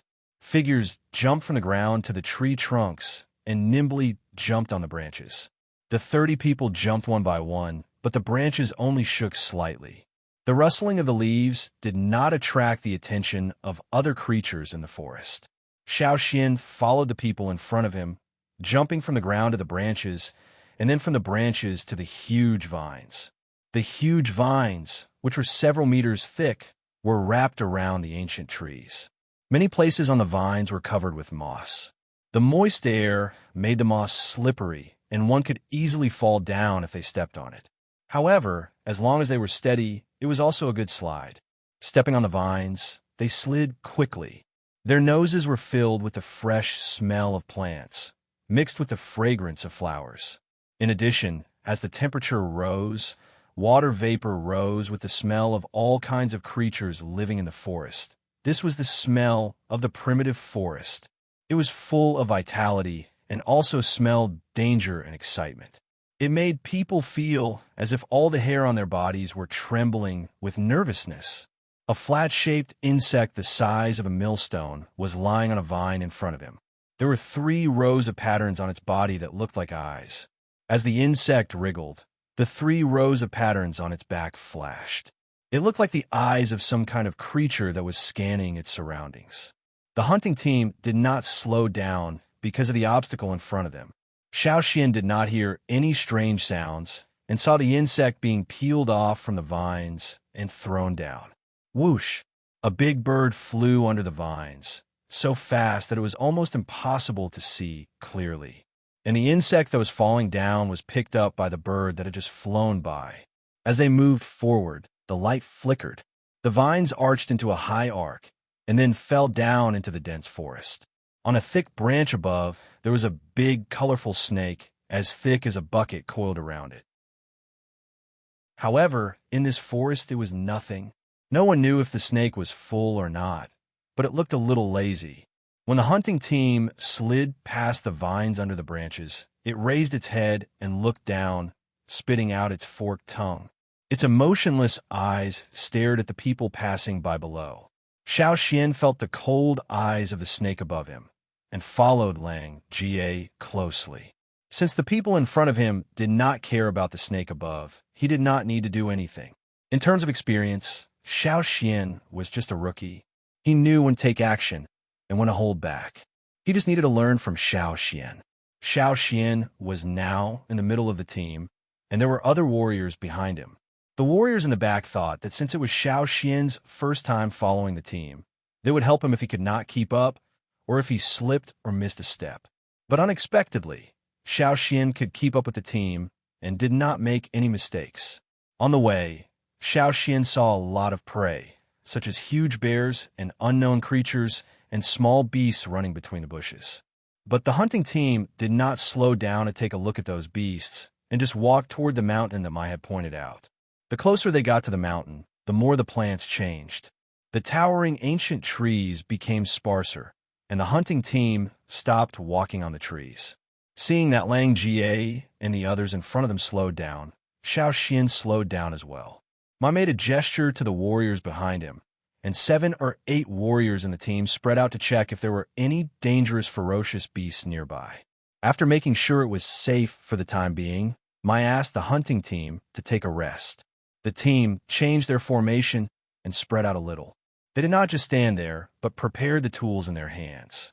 Tired, I guess, Lang Jie was playing with the ground bow and was about to ask Xiao Xian if he was tired. If he was tired, he could eat something and drink some water to replenish his strength. There was no need to be too much pressure. After all, they had to keep running from the edge of the forest to here, and they had to concentrate to avoid making any mistakes. They would be physically and mentally exhausted if they were nervous. For the newly awakened warriors, it was indeed too much for them. Even Mao, who was recognized as the best among the newly awakened warriors this year, was a little out of breath. But now, looking at Xiao Xian, Lang Jie could not finish his sentence. Xiao Xian seemed to be fine. Not only was he not out of breath, he even had the mind to pay attention to the tree fox on the tree next to him. Chapter 42. It was Xiao Xian's first time seeing a small animal called a tree civet. It was about the size of an adult's palm, and its gray fur was mixed with brown stripes. It had big black eyes on its furry round head, and its eyes were especially innocent when it looked at people. Its ears were slightly lowered as it crouched on a 10-meter-high branch, hugging the tree trunk and looking down at the people below. "Don't look at it. That little thing doesn't taste good," Lang Jie said to Xiao Xian in a low voice. They were resting here and didn't forbid them from talking, but they all kept their voices low. Generally speaking, the warriors in the tribe weren't picky about the taste of their food. They would eat anything that didn't taste good, as long as it could replenish their energy. However, if it was rated as not tasty, then it wasn't just a matter of tasting bad. There might be other adverse effects on the body. Aren't they afraid of people? Xiao Xian asked in a low voice. Actually, many wild beasts don't show fear when they see a human for the first time. Instead, they show curiosity. But if you show a little bit of killing intent, then it's different. While speaking, Lang Jie raised his bow and aimed at the tree civet on the tree.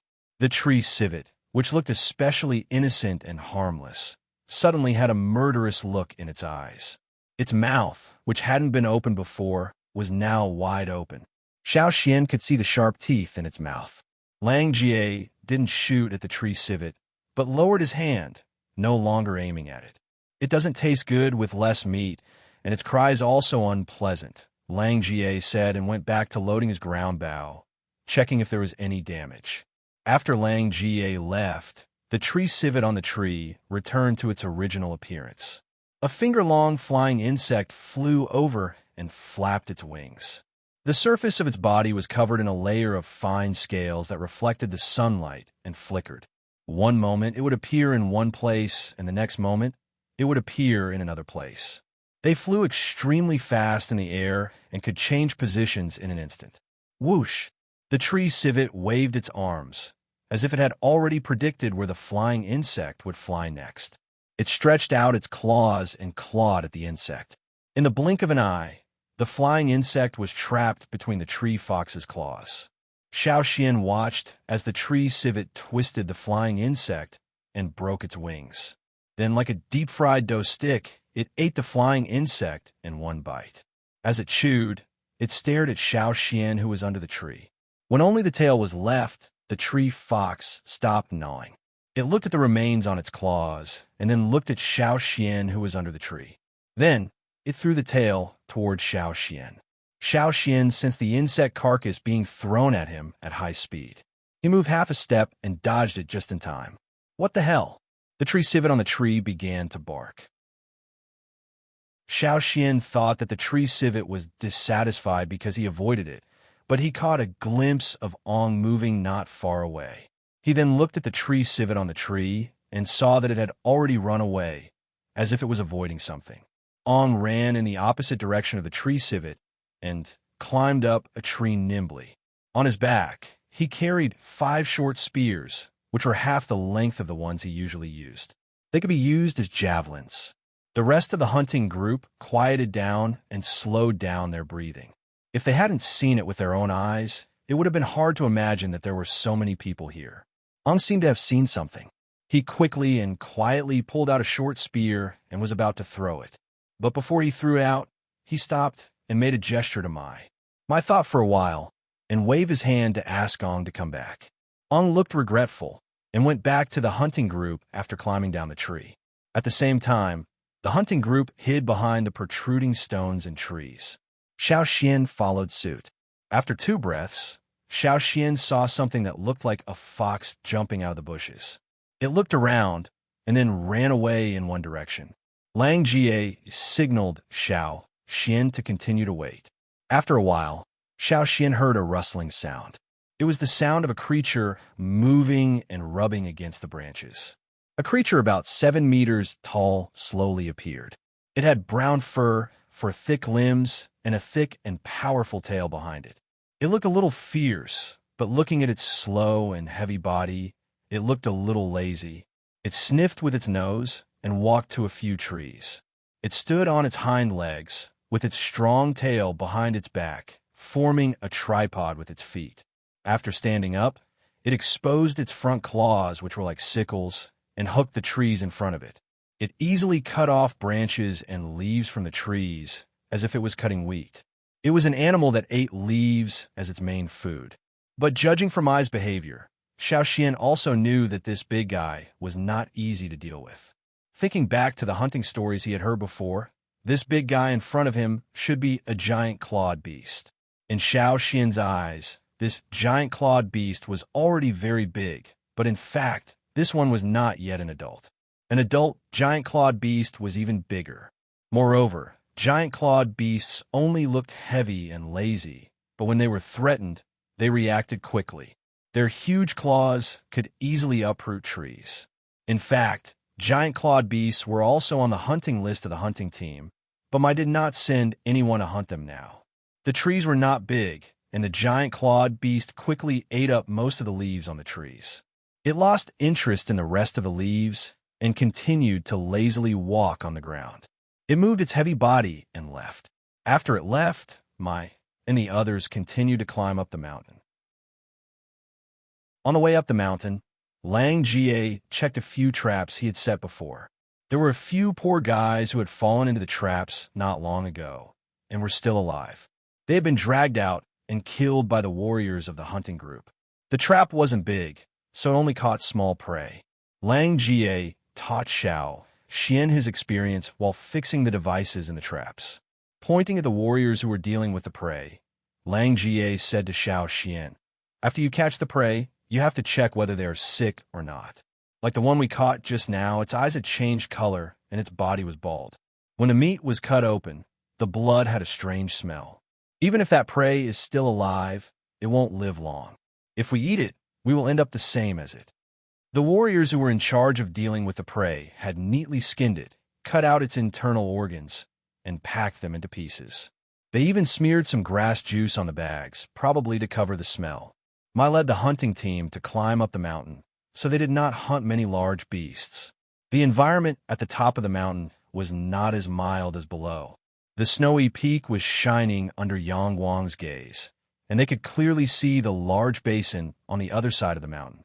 Finally, before the sun set, the hunting team climbed over the mountain and arrived at a cave on the mountainside. This was the hunting team's stronghold, and they would spend the night here. With a cave to spend the night, it was naturally easier. After a tense journey, they could finally rest, and the warriors relaxed a little. There used to be a cave bear living in this cave. Later, our hunting team killed that cave bear, so we took over this place. Lang Jie told Xiao Xian about the origin of this cave. "All right, Lang Jie, what kind of trouble did Hoodlum get himself into during the last hunting mission?" Xiao Xian asked. The smile on Lang Ga's face suddenly disappeared, and he sighed. He leaned closer to Xiao Xian and complained in a low voice. That little bastard could have gotten himself into any trouble, but why did he have to get himself into trouble with the thorn black wind? The thorn black wind did not refer to any kind of wild beast, but was a general term used by the people in the tribe for those predators who liked to lurk. That was why they usually called them XX Black Wind, and Thorn Black Wind was one of them. After the sun set, the temperature began to drop. The entrance of the cave was blocked by a huge rock, and the cold wind poured in through the gap. But there were many people in the cave, so it was still warm. If he looked outside the cave, Xiao Xian could see the two crescent moons gradually appearing in the night sky. Lang Jie and the others said that tomorrow's weather would be good. Outside the cave, in the quiet forest at night, on the seemingly calm basin, nocturnal beasts began to become active. In a small pond at the foot of the mountain, the calm surface of the water began to ripple, and a huge body quietly emerged from the water, crawling out of the pond. Outside the pond, several nocturnal beasts who were drinking water had already fled for their lives. The giant beast did not rush to catch up with those small prey, but stood by the pond, waiting for the water to drip off its body and dry it. Even the moonlight could not reflect any light on its body. At this time, the giant beast began to move, and its huge body quickly blended into the night. Chapter 43.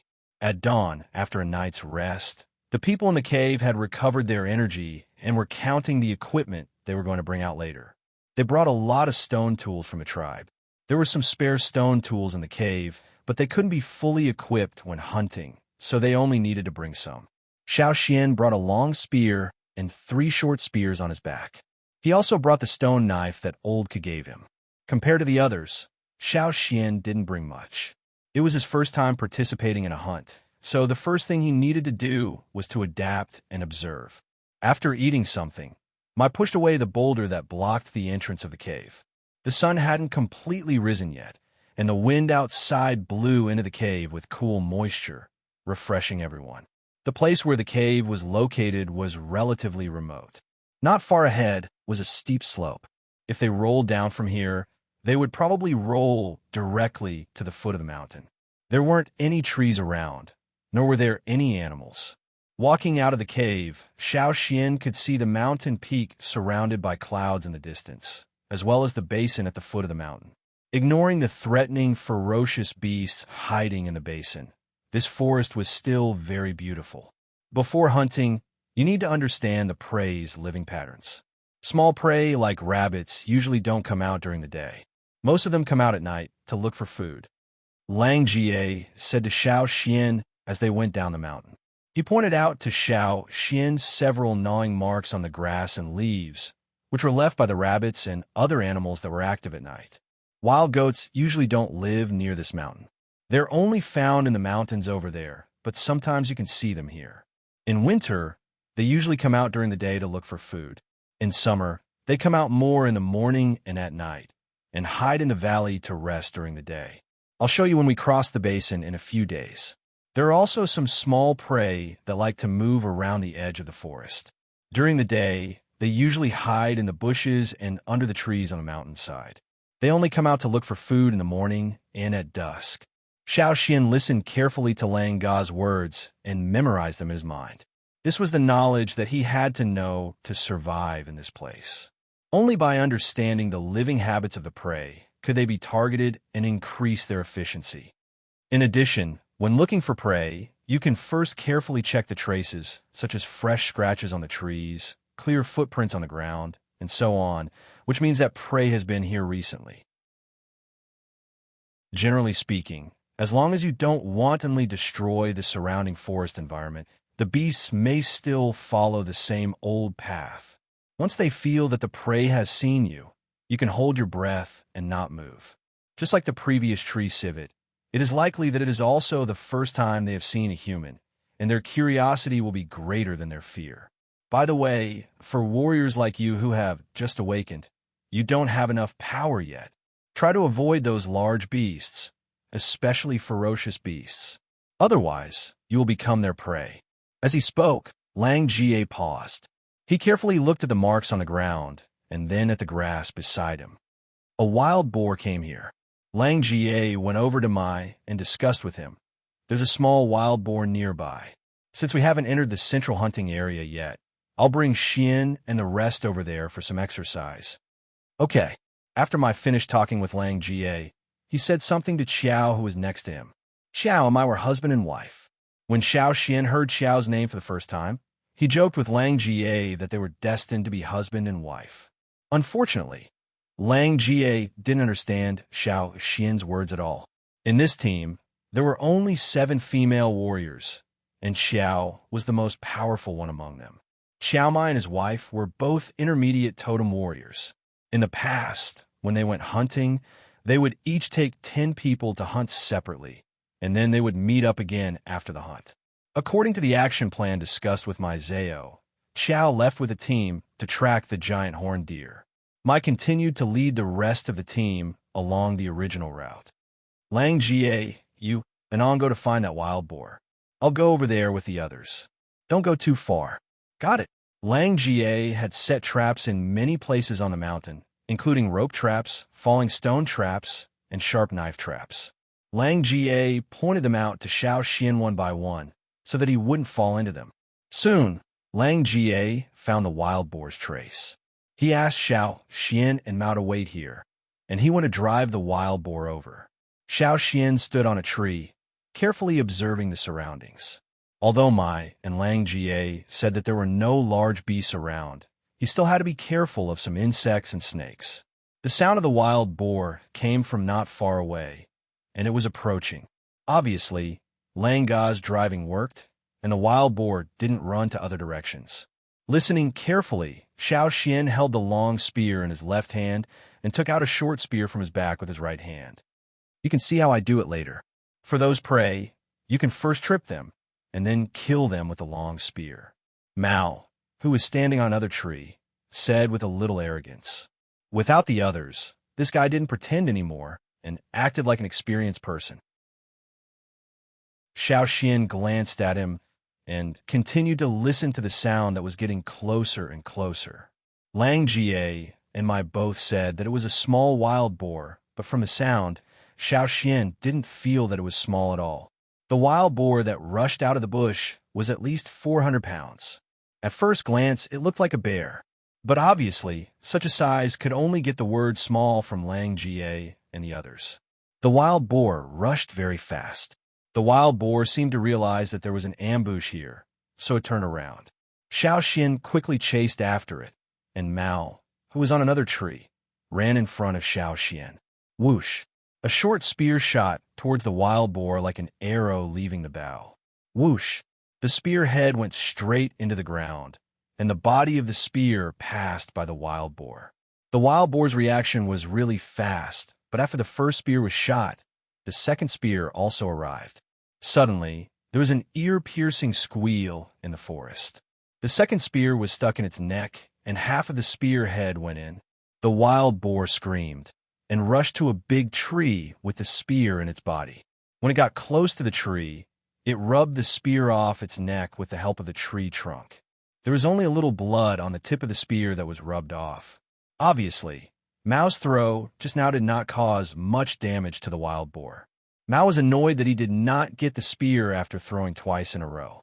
He was eager to show off just now, so he did not take the opportunity to throw the spear 3 times in a row. He held the third spear in his hand and continued to chase.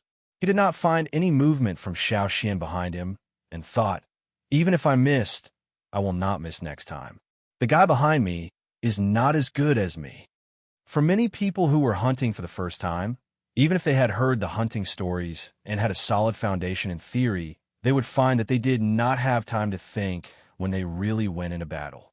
Therefore, the people who were hunting for the first time were either too impatient to take the opportunity to shoot, or they felt that they could not find the best opportunity to shoot, so they kept waiting and finally found that the opportunity had been missed. Therefore, in Mao's opinion, although he did not take the opportunity to shoot, at least he hit the target once. It was better than Xiao Xian, who did not shoot for a long time. After being stabbed, the wild boar did not slow down. Instead, it ran even faster than before, as if it was going all out. Just when Mao was about to shoot, he heard a quick whoosh sound behind him, and the next moment, the spearhead was inserted into the ground. Just now, the spear almost brushed against the front hoof of the wild boar, and the handle was slanted in front of the front hoof of the wild boar. Apparently, the wild boar did not expect to be stopped like this. It did not stop running forward and was tripped by the spear. Before it could react, the second spear came, and it happened to be in front of the raised front hoof of the wild boar. The wooden handle of the spear was broken by the wild boar's strong momentum, and the wild boar was also tripped by the 2 spears. It rolled on the ground, and when it was about to get up, a figure jumped up from a nearby tree and rushed over. The spear was like a shooting star, falling straight from the sky, and pierced into the wild boar's neck, which was the spot where the skin was hurt just now. An ear-piercing screech was heard, louder than before, and it hurt people's ears. Xiao Xian did not pull the spear out immediately. Instead, he gripped the spear and exerted more force. Puff! The spearhead almost pierced through the wild boar's neck, and the wild boar's howling stopped abruptly. Only its 4 hooves were still struggling, but it was too weak to fight back. Chapter 44. Lang Jie and the others soon appeared next to the wild boar. They had been watching from behind, thinking that it would take a while for the 2 kids to kill the wild boar. Unexpectedly, they did it so quickly. Not bad, Lang Jie said, looking at the wild boar that was still alive. To use a stone spear, one must be fast, accurate, and strong, or it would be difficult to use it effectively, not to mention the wild boar with thick skin. No matter how good the stone material was, it had to be used properly. However, judging from the situation just now, the 2 kids were good at using the spear. Lang Jie and the others nodded in their hearts. But Mao, standing next to them, was still in a daze. He did not expect that Xiao Xian, who had not made a move before, could be so fast. From the first spear to the wild boar's neck, it was only a blink of an eye. Was this really the first time he hunted? Not only Mao, but Lang Jie and the others were also sighing in their hearts. No wonder Ma allowed Xiao Xian to follow them this time. This kid really had the talent. In fact, Xiao Xian was just following his intuition. It It was his first time hunting, so he naturally did not have much experience. But when he was chasing the wild boar, there was a moment when his intuition told him that it was a good time strike. So, he did not hesitate to use his totem power. 2 short spears were shot out one after another, and then the last hit was fatal when the wild boar was tripped. If the wild boar was not tripped, it would be difficult for him to accurately pierce the wound. Xiao Xian looked at the broken handle in his hand, frowning slightly. 2 short spears and a long spear were all broken. The first 2 were broken by the wild boar, while the long spear was broken because the handle could not bear the force when he stabbed it.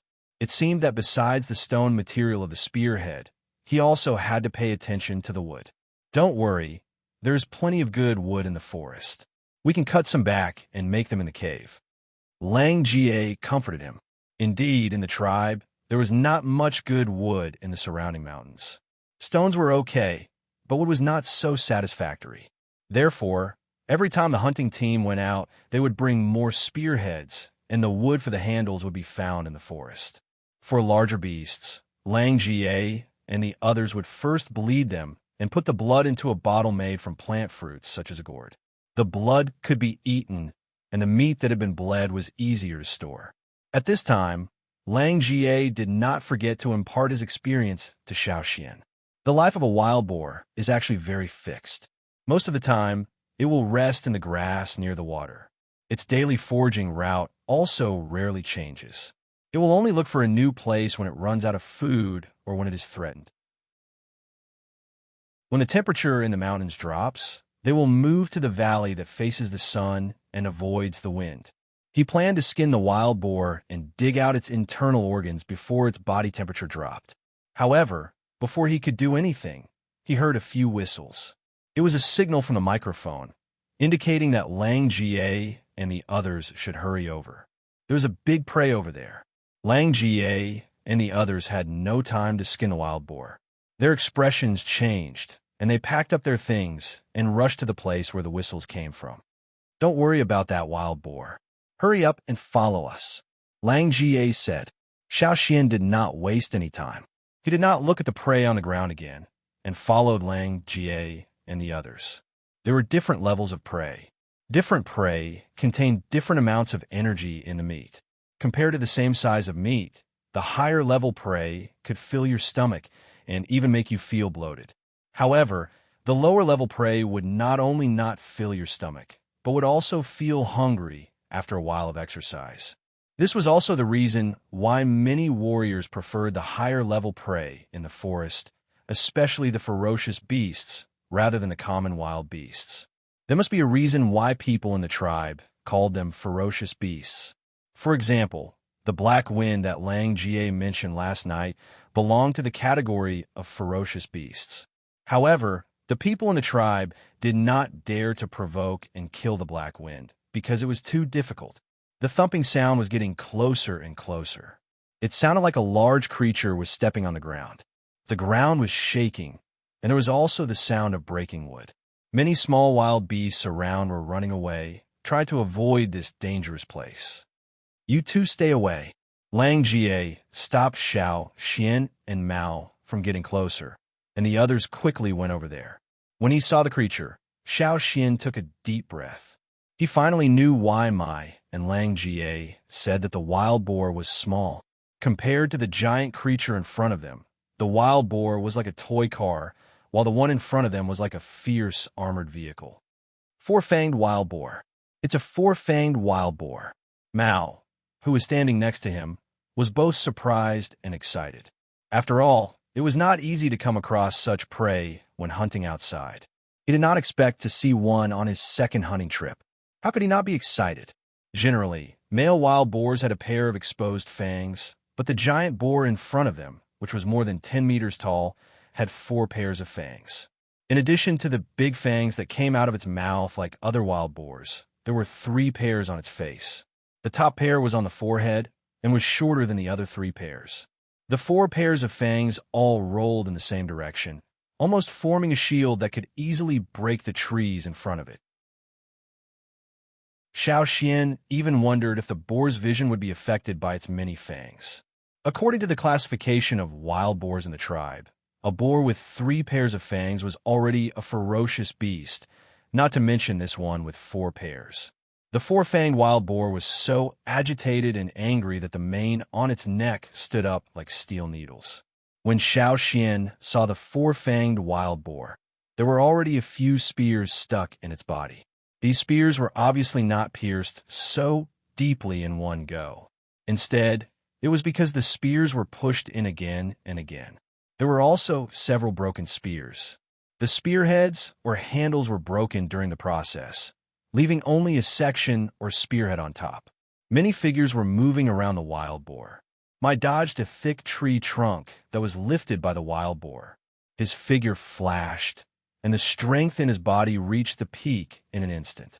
With the help of a spear stuck in the wild boar's body, he jumped up, and his clenched fist was like a hammer. With a strong momentum, he punched the wild boar's body. The area hit by Mai's fist caved in, and the skin and flesh nearby vibrated like ripples. A loud and clear sound of a wild boar was heard, as if it was going to tear the space apart. The blast of air from the wild boar's mouth was like a hurricane, whistling to the surroundings.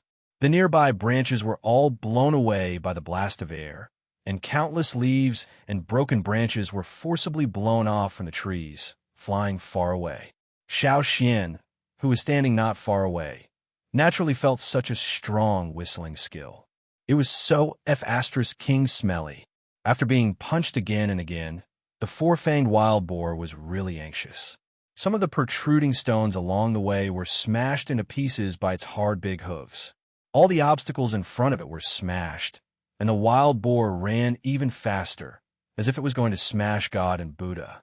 "Don't let it go to the pool," Mai shouted. It was not easy for them to drive the wild boar into the forest, and they could not let it go out. Besides, there were some dangerous guys lurking around the pool, and they did not want to provoke them. Fortunately, those big guys did not like to come out during the day. 15 warriors, 5 of whom were intermediate totem warriors, could not stop the 4-fanged wild boar. Fortunately, Xiao and the others, who were hunting the giant antlered deer, heard the whistle and came over to join the hunting circle. Hammers, axes, stone ropes, and so on were used. Many spearheads were broken, and the handles were broken. Finally, the 4-fanged wild boar was stopped before it ran out of the forest. Hearing the sound of the boar falling to the ground, Xiao Xian's rapid heartbeat also calmed down, and his nervous mood suddenly relaxed. After Lang Jie gave him a safe sign, he ran over. Xiao Xian threw away the piglet's blood and replaced it with the 4-fanged wild boar's blood, which was much more nutritious than the previous one. Lang Jie asked Xiao Xian to drink 1 mouthful at a time. If he drank too much, he would not be able to bear it, as a totem warrior who had just awakened. Since they had hunted such a good prey, they did not chase other prey for the time being. After a simple cleaning, they moved the boar to the cave on the mountainside. When they returned to the cave, it was almost noon. In order to hunt this big boar, everyone felt a little exhausted. All of their strength burst out in a short time, and once they relaxed, they were very tired. Fortunately, we did not let the 4-fanged wild boar run to the pond, or it would have been troublesome if a thorn-black wind came out. Thinking of the situation last time, Lang Jie still had a lingering fear. The others also had the same feeling. Fortunately, they had caught the 4-fanged wild boar in time. After roasting the 4-fanged wild boar, the hunting group took a short rest after eating. Xiao Xian felt a warm current surging in his body after eating, which made him feel lazy and comfortable. This was the benefit of high-level prey. The strength consumed in the morning was quickly recovering, and at the same time, he gradually became sleepy. Take a nap. You have just awakened, so you need more time to digest meat with high energy content. Xiao said that she had tracked the movement of the giant antler deer herd, and that they would go hunting in the afternoon. Because of the large number of the deer herd, Ma would also bring some people to help. Lang Jie and the other 4 stayed in the cave to guard, and also to take care of the 2 kids who were digesting the boar meat. When Xiao Xian woke up again, there were only 5 people in the cave, including Lang Ga. After drinking some water, Xiao Xian still felt a little sleepy. After asking Mai about their movements, he planned to sleep for a while more. At this time, Ong ran in from outside the cave with a pale face. I just heard the cry of the thorn-black wind. It seems that Mai and the others got into trouble when they brought the prey back. Why would the thorn-black wind come out in the daytime? The sun is not down yet. Lang Jie and the others were so shocked that they jumped up. Although the sun had already set, it was not yet dusk, and the thorn-black wind usually came out at night, and most of the time it was late at night. Do you think it is revenge from last time? So it came out of the pond in advance to block Mai and the others? Ong said worriedly, "Shall we go and help them?" Someone suggested. Lang Jie opened his mouth and glanced at Xiao Xian and Mao, who were lying on the side.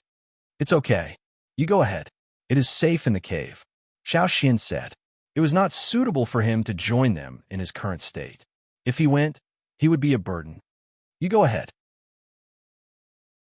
Mao also woke up. The thorn-black wind is not easy to deal with.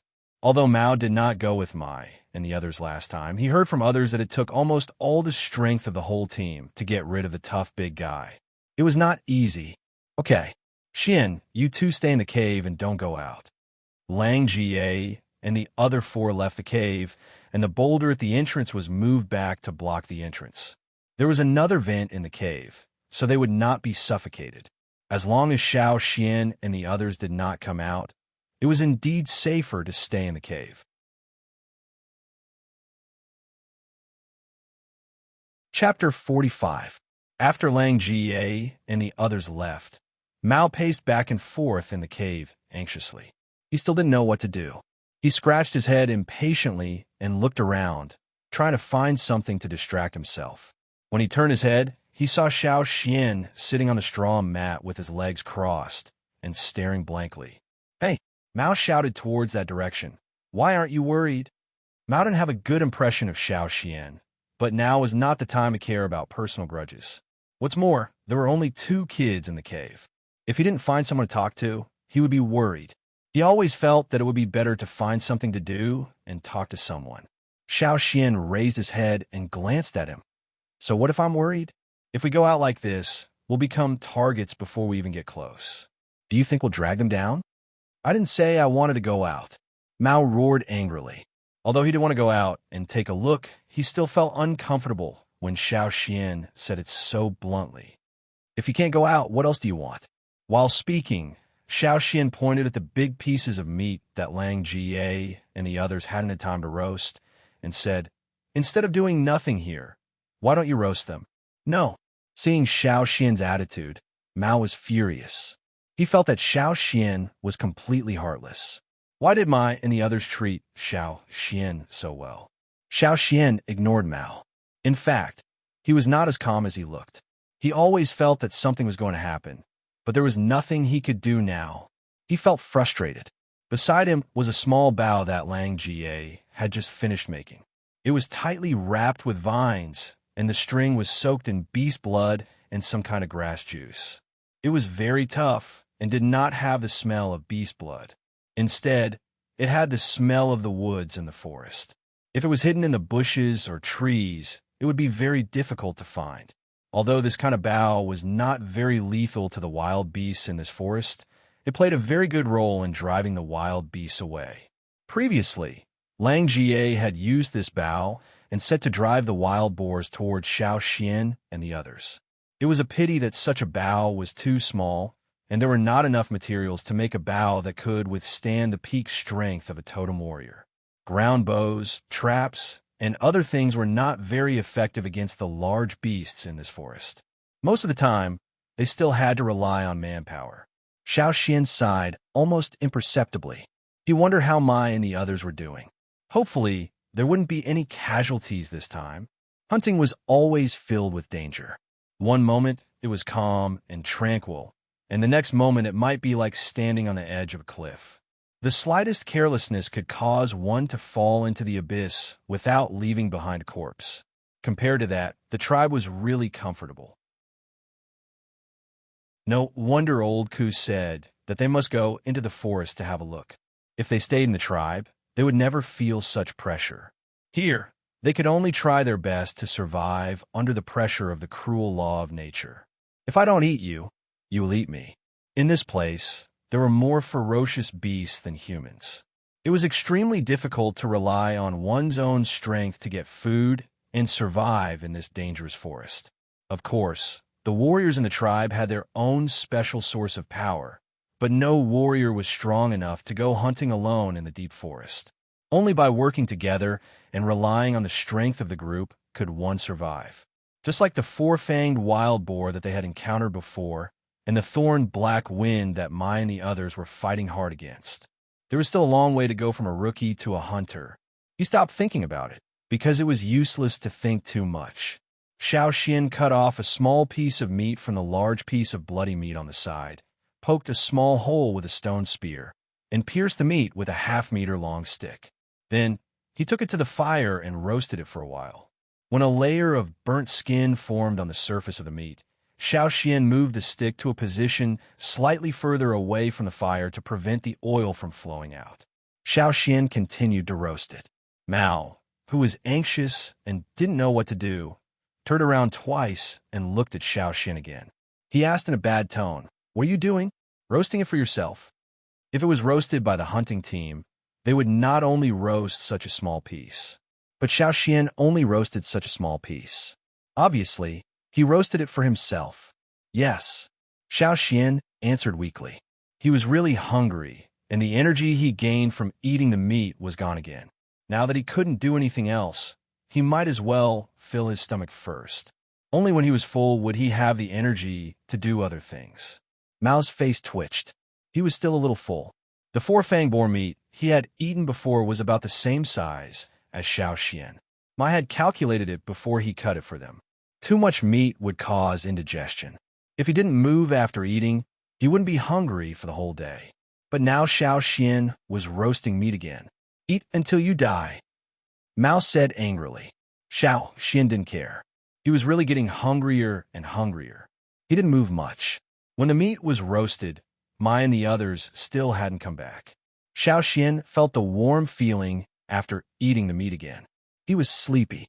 He wanted to wait for Mai and the others to come back, but his eyelids were getting heavier and his mind was a little muddled. He couldn't stay awake anymore. Xiao Xian said to Mao, who was walking back and forth to the entrance of the cave, "I'm going to sleep for a while. Wake me up if anything happens. Don't go out by yourself." Seeing that Xiao Xian still had the mood to sleep, Mao pointed at Xiao Xian angrily. His chest heaved up and down. He wanted to punch Xiao Xian, but he restrained himself. However, after Xiao Xian fell asleep, Mao walked back and forth. As he continued to digest the meat and store the energy, he also felt sleepy. He had no choice. He couldn't wait for Mai and the others to come back, and he couldn't go out of the cave. So he just lay down and fell asleep. The sky outside the cave was getting darker and darker.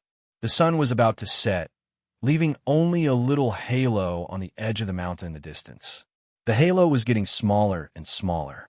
The noisy forest gradually quieted down. The day animals had already retreated to their resting places, and the nocturnal animals were also getting restless as the night deepened. At the same time, Mai and the others, who were stopped at the foot of the mountain, were also very depressed. The thorn black wind was very territorial. Generally speaking, there would only be one thorn black wind in one place. There is only one pool at the foot of the mountain, and the area around the pool would be considered as the territory of the thorn black wind. Theoretically, there should only be one thorn black wind here. Last time, they only met one adult thorn black wind, but now they were stopped by two adult thorn black winds. After Lang Jie and the other four joined the team, the pressure on Mai and the others was slightly relieved. When they went down the mountain, Lang Jie and the others deliberately brought some herbs from the cave. Some of them were used for external injuries, and the other was used for the thorn black wind. The herbs mixed by the shaman were not good for ferocious beasts. Now, the thorn black wind attacked less often. The team of 30 people did not have the upper hand when facing two thorn black winds, and the two thorn black winds could not do anything to Mai and the others for the time being. Most of the time, they just watched not far away. But as long as someone ran up the mountain, the two thorn black winds would quickly run to stop them. Mai, I feel something is wrong, Xiao said hurriedly, with her back to Mai, staring at the thorn-black wind that was hiding behind a few trees not far away. Didn't you almost cut off the tail of that thorn-black wind last time? I have observed, but there is no trace on the tails of these two thorn-black wind. During the last hunt, Mai's team almost used all of their strength to force that crazy thorn-black wind back. Mai almost cut off the tail of that thorn-black wind. The wound was near the tip of the tail. After 30 days, even if the thorn-black wind had a strong recovery ability, it was impossible for it not to leave any trace. But now, there was no trace on the tails of these two thorn-black winds. Chapter 46. Mai also noticed it, and he was also confused. Of course, he was sure that the two thorn-black wind in front of him were not the one he had killed last time. They would not provoke the thorn-black wind, but they had been hunting for years, and they had fought with thorn-black wind before. They knew about the thorn-black wind's recovery ability. That kind of wound was made by himself, and it would take at least 50 or 60 days for the thorn-black wind to fully recover. Besides, after such a long confrontation, Mai also felt that the two thorn-black winds were more and more suspicious. They did not seem to want to fight to the death with them. Some of them were injured, and the two thorn-black wind had many new wounds on their bodies. Fortunately, these two thorn-black wind were not as crazy as the one they had met last time. But where was the one they had met last time? Was the territory taken away by these two thorn-black wind? It seems that they just want to stop us from going up the mountain, said Xiao. They can roar. Another middle-level totem warrior, who was about the same age as Mai, was confused. His hunting experience was no less than Mai's. He had met thorn-black winds several times before and heard a lot about them from the older generation warriors. He knew more about the habits of these ferocious beasts than Mai and the others. It's not just the habit of dominating the territory. As killers who are used to lurking in the dark, the thorn-black wind seldom roars. Their signature is the sound of shaking thorns, not their roars. The warrior said quickly. Lang Jie and the others had heard the thorn-black wind's roars on the mountainside, so they went down the mountain to help them. So many strange things were put together, and they had to think more. What were these two thorn-black winds trying to do?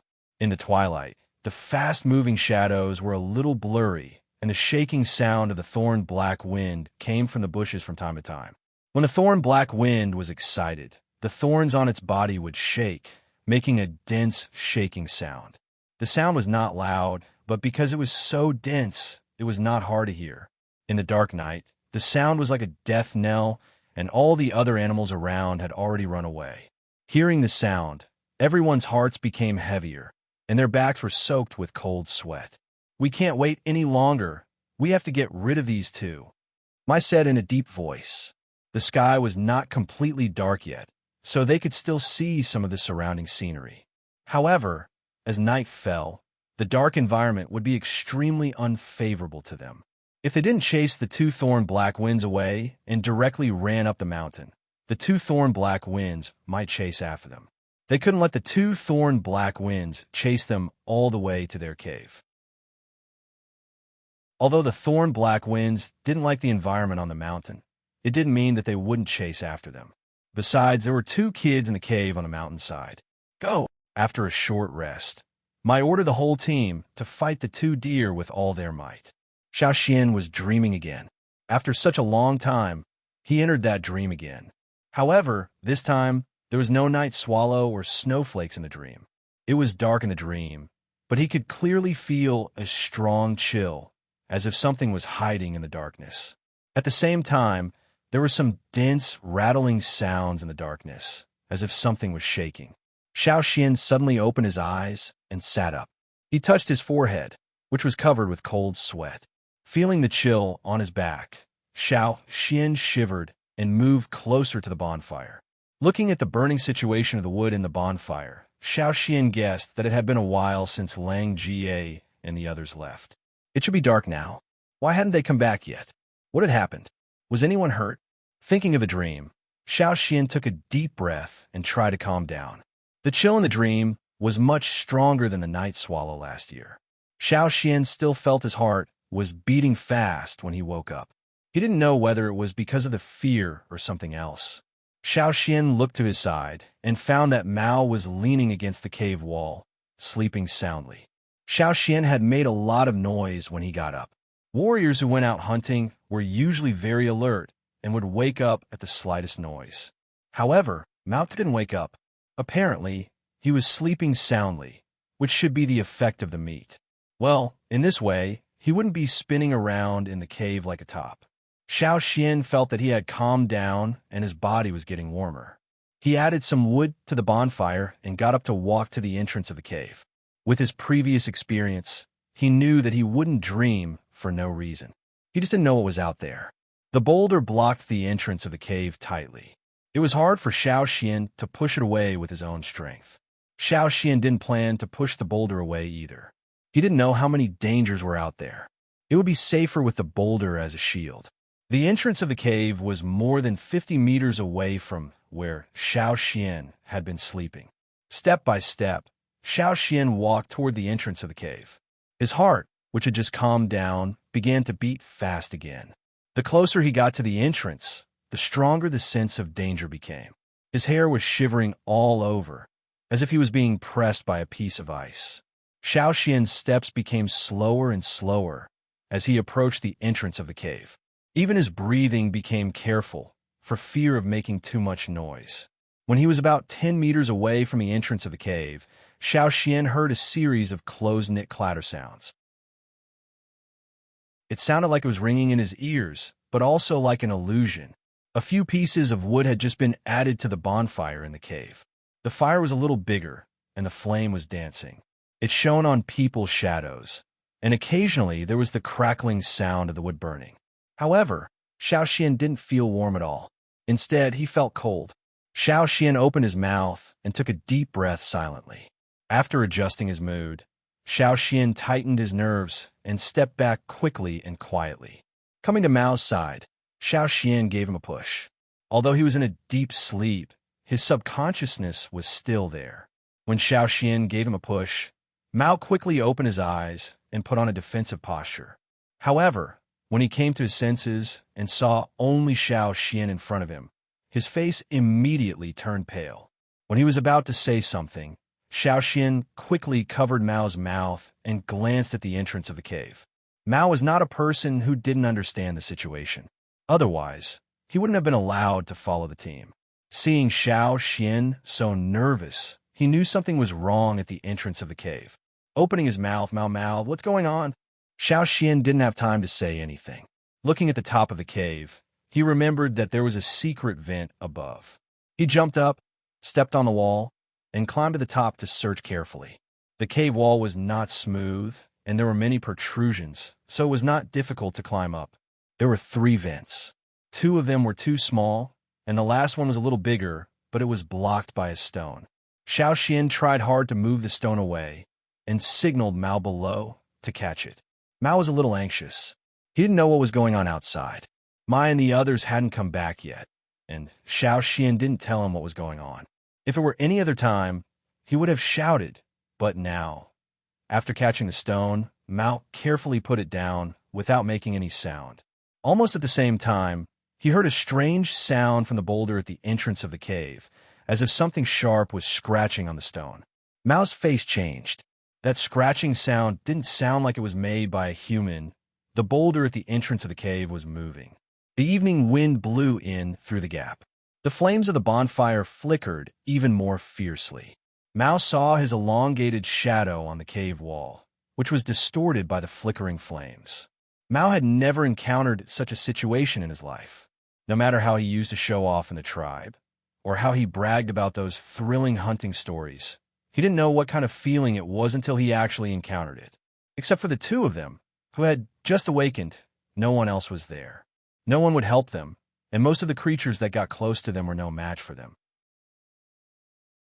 When his grandfather, who was the chief, told him hunting stories, he once asked him, Mao, do you know the feeling of desperation? Mao didn't remember how he answered that question. He only remembered that he didn't take it seriously because he didn't understand it at that time. But now he knew.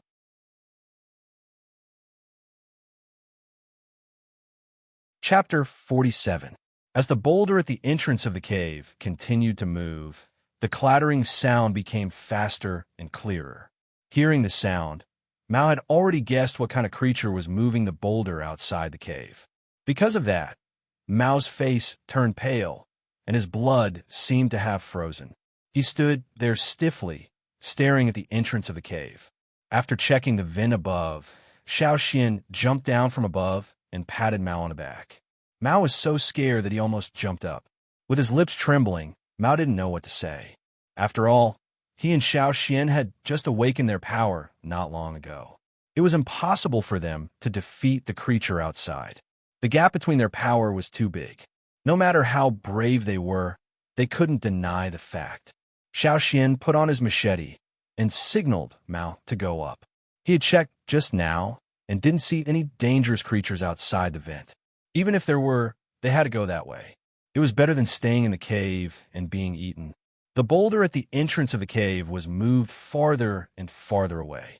The night wind blew into the cave, and the flames of the bonfire were dancing. Mao didn't have time to think. He tried to calm himself down and followed Xiao Xian with his machete. Although the old hunters had told them that it was very dangerous at night in the forest, they had no other choice now. There was always a chance to escape from the vent above. But if they stayed here, they would die for nothing. They might be swallowed by the thorn-black wind before they could use all their power. The vent was barely big enough for Xiao Xian and Mao to get out. If they were older, they wouldn't be able to get out. When Xiao Xian and Mao went up, the boulder at the entrance of the cave had been moved away, and more than half of the entrance of the cave was exposed. The thorn-black wind was so excited that its clattering sound echoed in the cave. The whole cave was filled with the sound. The beasts in the forest were afraid of fire, but not all of them. Besides, the bonfire in the cave was not big. For the thorn-black wind, which was over 10 meters long, such a small fire was no threat at all. It seemed that the thorn-black wind didn't expect that there was no one in the cave. It was a bit confused, so it walked slowly. It stretched out its long, forked tongue and sensed the smell in the cave. Its eyes scanned the entire cave inch by inch like a radar. It felt that the burning bonfire was a bit of an eyesore, so it suddenly exerted force on its four limbs. Its whole body was like a black wind, and in the blink of an eye, it had already arrived at the bonfire and stepped on it. Bang! The thick, horny scales blocked the burning sensation of the bonfire and put out with a stomp. The cave instantly darkened. There was no one in the cave. The smell of the four-fanged black boar's flesh was very strong, but it could still distinguish the scents of many humans, many of which it was very familiar with. The thorns on its body trembled as it recalled the last time it encountered these people. Da-da-da.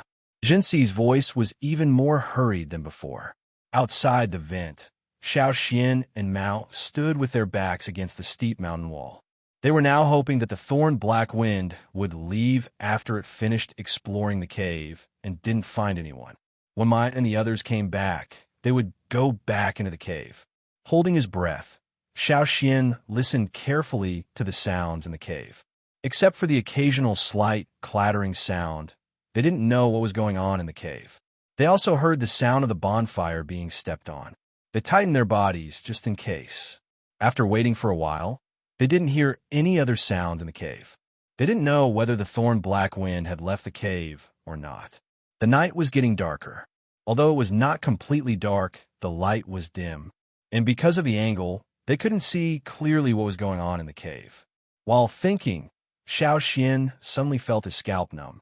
A chill quickly spread along his spine, which made him shiver. He quickly moved 2 steps away from the vent. While moving, he pulled Mao, indicating that he should follow him and stay away from the vent. Mao moved his sight away from the vent. After 2 steps, he looked at Xiao Xian. When he was about to make a gesture to Xiao Xian, he suddenly felt a gust of wind behind his ear. The wind was so strong that it carried a cold, killing intent. Mao felt that all the pores on the back of his neck were about to explode. Ding! The beast's claw was nailed to the mountain wall. The flying stone fragments hit Mao's body. His arm was scratched by a few sharp stones. Mao didn't care about the wound at all. He didn't have time to care about it. At the moment, He felt like his heart was being hammered. He didn't even notice when the beast claw reached out from the vent. He didn't hear any sound at all. Everything happened too quickly, too quietly. If it wasn't for Xiao Xian pulling him to the side, and if it wasn't for the fact that the vent wasn't big enough for the beast's claw to fully extend, Mao would have been nailed to the mountain wall by the claw, or even directly slapped to death by it. The claw that reached out from the vent was nailed to the mountain wall. When it pulled out, the sharp claw directly pried out a big piece of stone. When the claw closed, the stone was instantly crushed. The beast's claw didn't catch anyone, and when it pulled back, it also scratched off a piece of the vent. The vent that was only big enough for a child to pass through suddenly became twice as big. Not only that, the beast's claw seemed to want to continue expanding the vent. Obviously, the thorn-black wind already knew that Xiao Xian and Mao were outside and had its eyes on them. "Let's go!" Xiao Xian and Mao quickly ran away. Such a steep mountain wall was actually not that difficult for them. It wasn't completely dark yet, and they just needed to stay calm and not make any mistakes. One wrong step and they might fall down a mountain wall. With their physique and reflexes, they wouldn't fall to death, but it was very likely that they would be blocked by the thorn-black wind behind them. "Which way should we go?" Mao asked. Because of what happened just now, he had more trust in Xiao Xian. After all, there were several times when Xiao Xian had sensed danger before he realized anything. "Let's go up the mountain," Xiao Xian said. This was also the question that Xiao Xian had just thought about. And the others should be at the foot of the mountain now.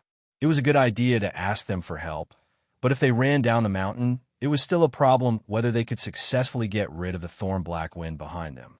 That big guy's sense of smell was too sensitive, and Xiao Xian didn't have the confidence to get rid of it directly. Besides, Mai and the others hadn't been able to go up the mountain smoothly, and he didn't know what the situation was like there.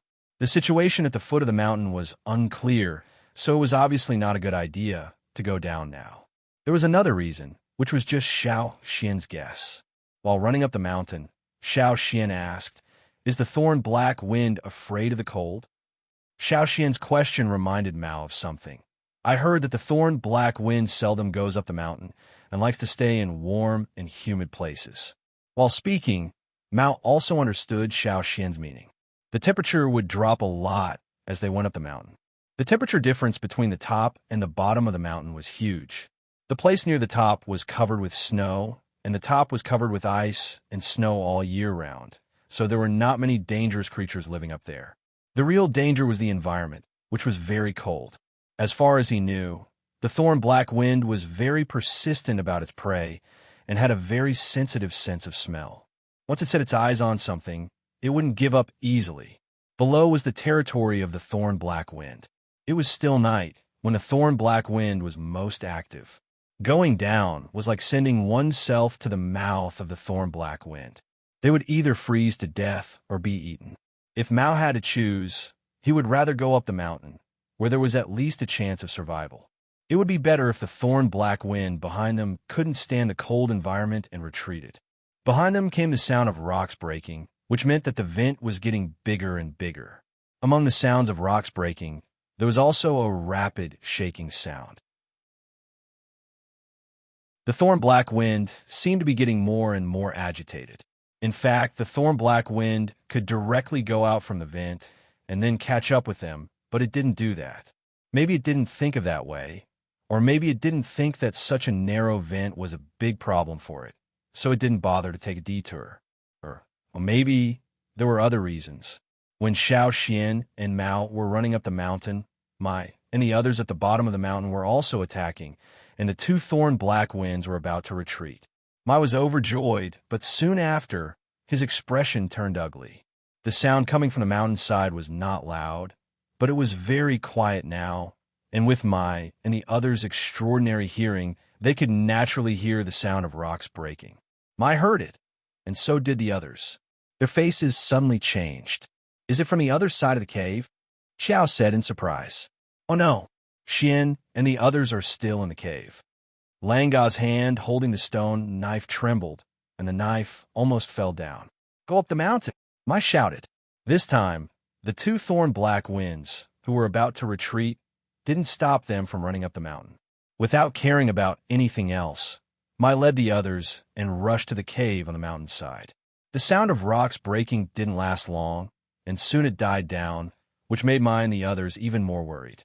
If there were sounds, they could still hope that the two kids were fine, but if the noise died down, it meant that the crisis was over, or Mai didn't dare to think further and just tried his best to rush there.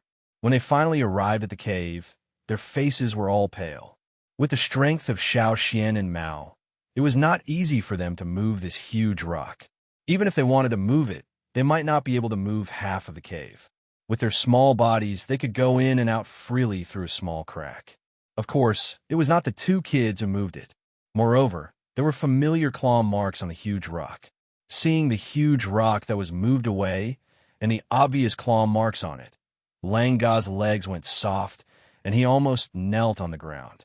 I didn't have time to get a torch and rushed into the cave. But at this time, there was only a mess in the cave.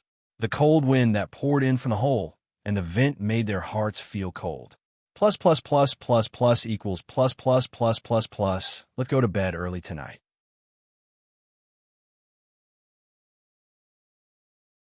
Chapter 48. Damn it, it's that guy from last time. It's him, it must be him. Those two at the foot of the mountain were also found by him. Combined with what they had seen at the foot of the mountain, they had guessed something. They had never thought that the one they had met last time would be so persistent. Before, they only knew that the thorn-black wind was tough, but they had never thought that in order to attack them, it could find helpers. As the saying goes, it's easier to invite the devil than to send him away. The two helpers at the foot of the mountain would probably occupy this area. Last time, the thorn-black wind would rather lose its territory to take revenge on them. I knew it. I knew it wouldn't give up easily. Xiao looked at the mess in the cave, and her voice was full of depression. During the last hunting trip, Hoodlum naturally followed Mai's team, together with another kid. They were all led by several intermediate totem warriors in the team. According to the old rules, if an intermediate totem warrior led a newcomer, Mai wouldn't say anything. The other teams all did the same. Later, when they were hunting in the basin, Hoodlum targeted a small thorn-black wind that was alone. It was still daytime. Maybe the big one was sleeping in the pond, but the small one didn't. It was curious about the outside world, so it came out and chased a fox away from the pond. Hoodlum and the others saw it. Compared to the adult thorn-black wind, the newborn thorn-black wind was much easier to deal with. In the tribe, the newly awakened warriors would wear the trophies they had hunted in the previous year and compare them with each other during the snow festival ceremony. Although the shaman and the chief didn't include this rule in the ceremony, it had almost become a recognized practice. Hoodlum was satisfied to hunt a thorn-black wind, even if it was a small one. That was where the problem came from. Hoodlum was about to make a move. With the help of a few other warriors, he managed to kill the small thorn-black wind, but the big one came. That was the beginning of the trouble. The cub had been killed, and the murderer had been caught red-handed. The big thorn-black wind went mad and chased after them like a madman. Several intermediate totem warriors who were protecting the cub could not fight against a crazy adult thorn-black wind, so they hurriedly called for help. After injuring several people, they finally forced the big thorn-black wind to retreat. Hoodlum did not take the baby thorn-black wind's body away. If he did not leave the body behind, the big thorn-black wind would continue to chase after them. The two people who were seriously injured during the last hunt were injured during that incident. If Mai and the others hadn't rushed over in time, those two people would probably have died. The reason why the few children who participated in the hunting last time, except for Mao, was that they were afraid of encountering similar situations again. Xiao Xian was an exception. Mai valued Xiao Xian's ability and hoped that Xiao Xian could adapt as soon as possible. In addition, Mai thought that Xiao Xian was more sensible and obedient, so he brought him along. Therefore, there were only 2 children in the whole hunting team this time. Unfortunately, both of them were in their hunting team. If something happened to them, one of them was the one who had awakened his power early, and the other one was also talented. He was the grandson of the chief and the son of the team leader. If either of them died here, it would be a heavy blow to them. If both of them died here, they would be too ashamed to go back to the tribe, and they would not be able to answer to the chief and the shaman. It planned so much just for the two kids in our team. A warrior punched the mountain wall in frustration. Last time they killed its cub, and this time it killed the human cub. It would rather take the risk of losing its territory and lurk in the daytime. It even climbed up the mountains that it usually didn't set foot in. Sure enough, no ferocious beast could be underestimated. We shouldn't have taken this route. I regretted it now. He had underestimated the thorn black wind. There might be other unknown dangers in taking the new route, but if he had known this would happen, he would rather take the risk and take the new route. But now they had no time to regret. After checking all the traces, they divided into several groups and went up the mountain. But it was dark now, so it was not convenient to find people. They also had to guard against other threats.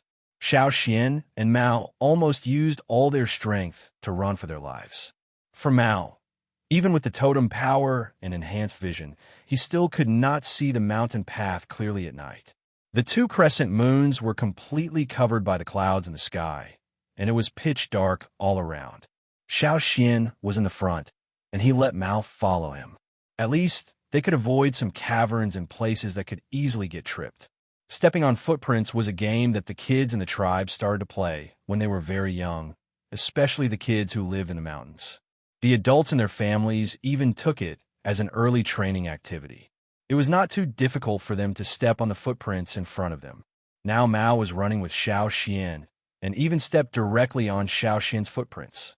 When Xiao Xian jumped, he jumped as well. However far Xiao Xian jumped, he jumped as well. When Xiao Xian turned to the left, he turned to the left as well. He could judge the terrain according to Xiao Xian's footsteps.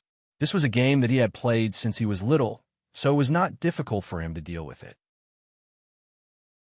If it was daytime, those footprints would only be the footprints of one person, and no traces of two people running would be found. Mao had many doubts in his mind. He did not know why Xiao Xian was so sensitive to danger, nor why he could tell where the caverns were in such a dark environment.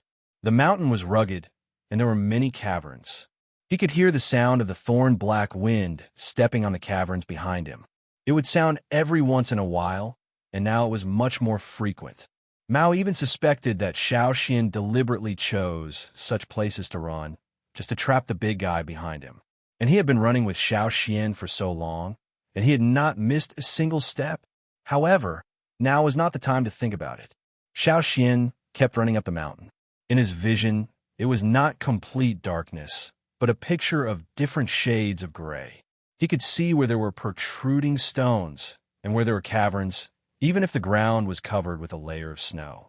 At this time, Xiao Xian was really glad that he had such an ability.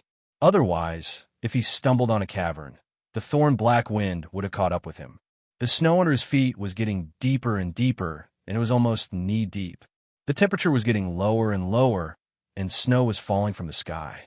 Xiao Xian felt that his face was frozen, and it was getting harder and harder to move forward. If it were not for the totem power, his limbs would have been frozen. But he could not stay like this forever. If he did not think of solution now, it would be too late when he was really exhausted. He could not stay in such a cold environment for too long. Fortunately, the thorn-black wind behind him slowed down a lot.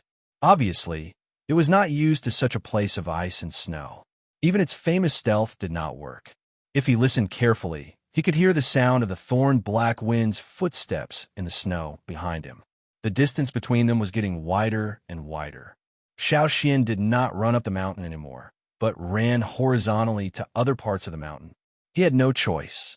If he went up, he might be able to stop the thorn-black wind, but Xiao Xian might also freeze to death there. Every time he went up a little, he could feel the temperature dropping again. Since the thorn-black wind had slowed down significantly here, Xiao Xian would not take the risk to go up. Xiao Xian let out a sigh of relief. As long as he ran for a little longer, he would probably be able to get rid of the thorn-black wind behind him. However, as soon as he let out a sigh of relief, Xiao Xian realized that something was wrong. The thorn-black wind behind them suddenly sped up and rushed towards them. The distance between them was getting smaller and smaller. The thorn-black wind, who was chasing after it, found this kind of environment to be really annoying. It wanted to retreat. It was not only cold here, but also snowy, which made it want to sleep. There was no grass, no trees, and there were many pits. Sometimes it would step into a big pit and fall into it. It was a big snow pit. It was so cold that it wanted to roll down the mountain immediately. The thorn black wind scales were tightly stuck to its body to better insulate it from the cold wind and snow. Its movement was also slowed down a lot because of the surrounding environment. It was not even half of its usual speed. It did not even dare to stick out its tongue. It did not expect these two human brats to be so cunning. They actually ran up the mountain. It was the first time it knew that there was such an annoying environment on the mountain. No wonder the other species did not go up the mountain.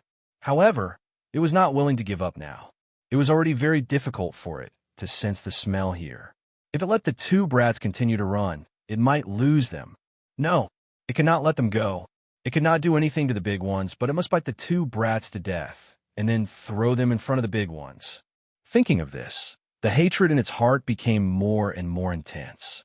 Under the influence of agitation, even the closed scales on its body started to shake again. Sorry, there is still only one update tonight. There will be 2 updates on Saturday and Sunday.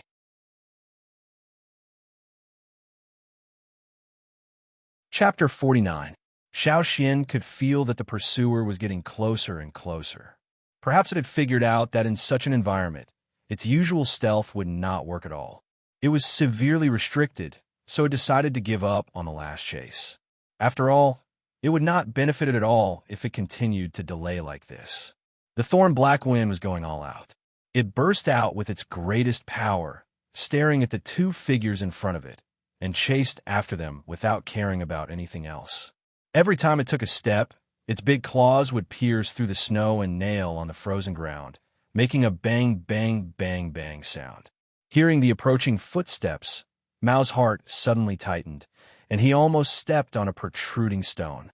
Even if Xiao Xian and Mao both sped up, and even if the thorn black wind speed was greatly reduced in such an environment, it was still the black wind killer of the forest. At this moment, when it burst out with all its strength, Xiao Xian and Mao could not be compared with it. A chill ran up his spine, and his hair stood on end. He did not know whether it was because of the cold wind or because of the chill on his back, but he felt like he was covered in an ice cave. "Get out of the way!" Xiao Xian roared. Xiao Xian and Mao avoided the huge figure that had already rushed over. For Mao, without Xiao Xian's guidance, he could not move at all in such an environment. Under the attack of the dark night and the snow, he could not even see the huge figure clearly. If the thorn black wind waved its claws at him, he had no confidence that he could dodge it safely. However, the thorn black wind seemed to have realized that Xiao Xian was the most important one between the two. After it missed the target, it turned its head to Xiao Xian, and its hind legs kicked hard. The snow on the ground was wrapped by a strong wind, flying towards Mao, while the thorn black wind rushed towards Xiao Xian in the other direction. It knew that as long as it got rid of Xiao Xian, the other little guy would not be a problem. Xiao Xian skimmed across the snow-covered ground and quickly pulled out a short spear from his back. He twisted his body, and the moment he landed on the ground, he used the force of the rotation to stab towards the thorn black wind's eyes.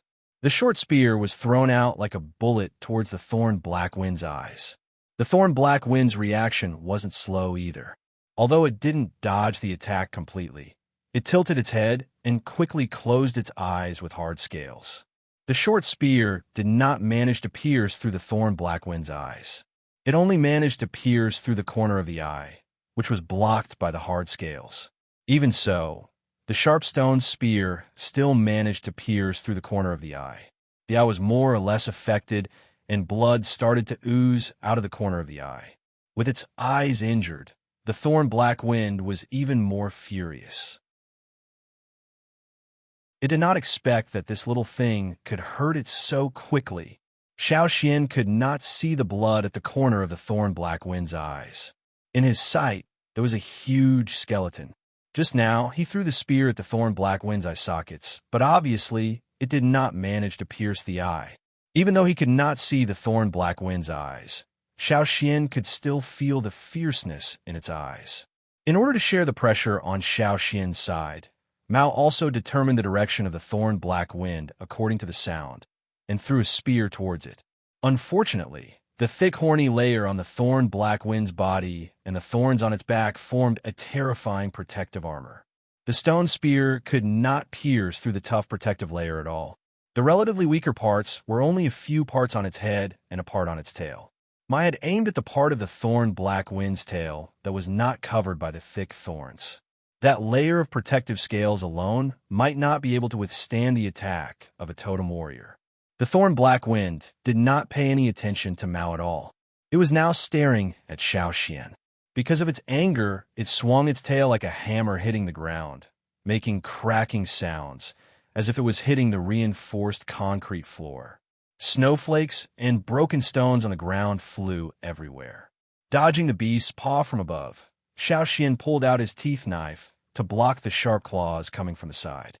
Squeak! The sound of the sharp claws cutting through the teeth knife was heard. The sharp claws that could easily break the stones in the cave only left some shallow marks on the teeth knife.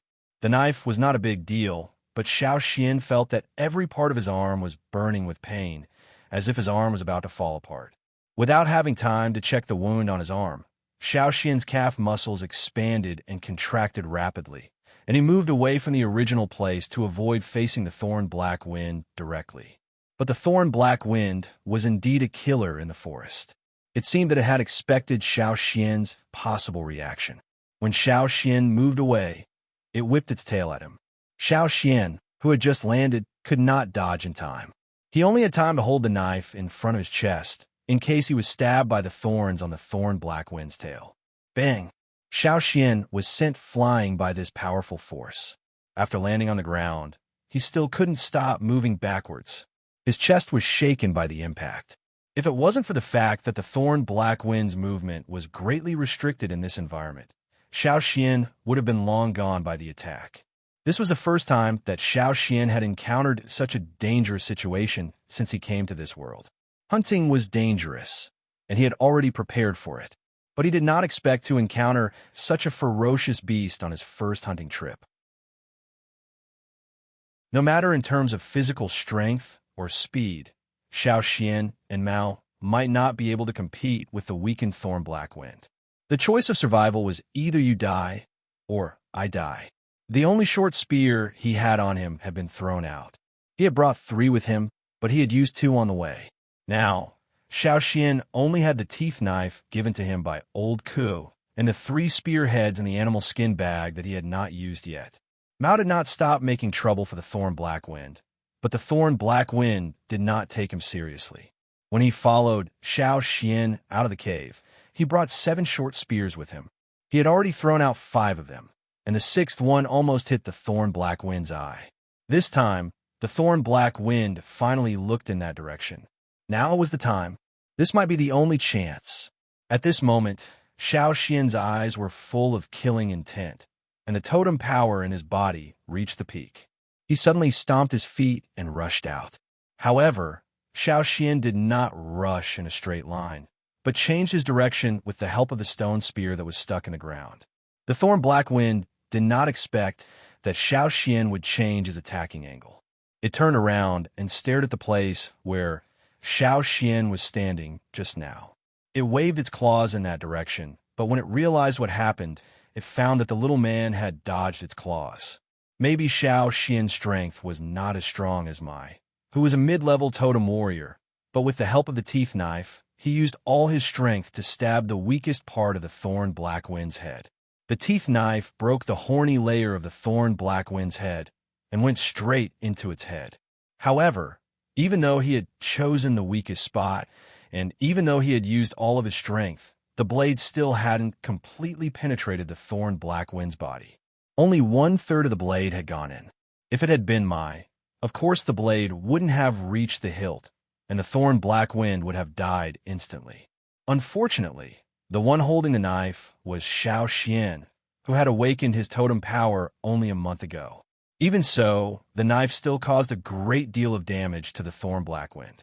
Xiao Xian wanted to use more strength to stab the knife deeper, but the thorn black wind's claws were already coming. Xiao Xian did not even have time to pull the knife out. The knife was clamped tightly, and there was no time for him to use any strength. He could only dodge. Even so, Xiao Xian's back was still scratched by the claws. Luckily, he dodged in time, and the wound was not too deep, so it was not fatal. If he was half a second slower or hesitated, he would have been killed. A sharp scream pierced through the snowfield, and the surrounding snowflakes were shaken away by the scream.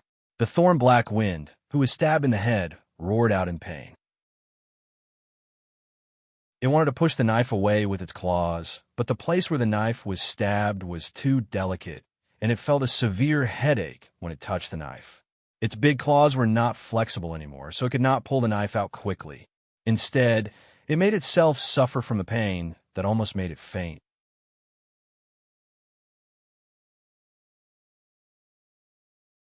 Chapter 50. There were 3 spare spearheads in the animal skin bag. In fact, there was another big bag with more spearheads in the cave, but Xiao Xian didn't have the time to bring that big bag with him when he was running for his life. Xiao Xian put his hand out of the animal skin bag. Every stone spearhead in the bag was made by him, and he felt a sense of familiarity when he held them in his hand. It seemed that he could even clearly remember the trajectory and the effect of throwing them out. Old Ku told Xiao Xian that every stone tool had its own unique vein, and an excellent stoneware master could clearly feel that vein, which was the power of creation. At that time, Xiao Xian didn't understand that feeling, but now he understood a little bit. The stone spear only had a head and no handle. It didn't matter, just use it. When the thorn-black wind was anxiously waving its big claws, trying to pull out the knife from its head, Xiao Xian used the spearhead as a dart, throwing it towards one of the thorn-black wind's eyes. 2 darts in a row.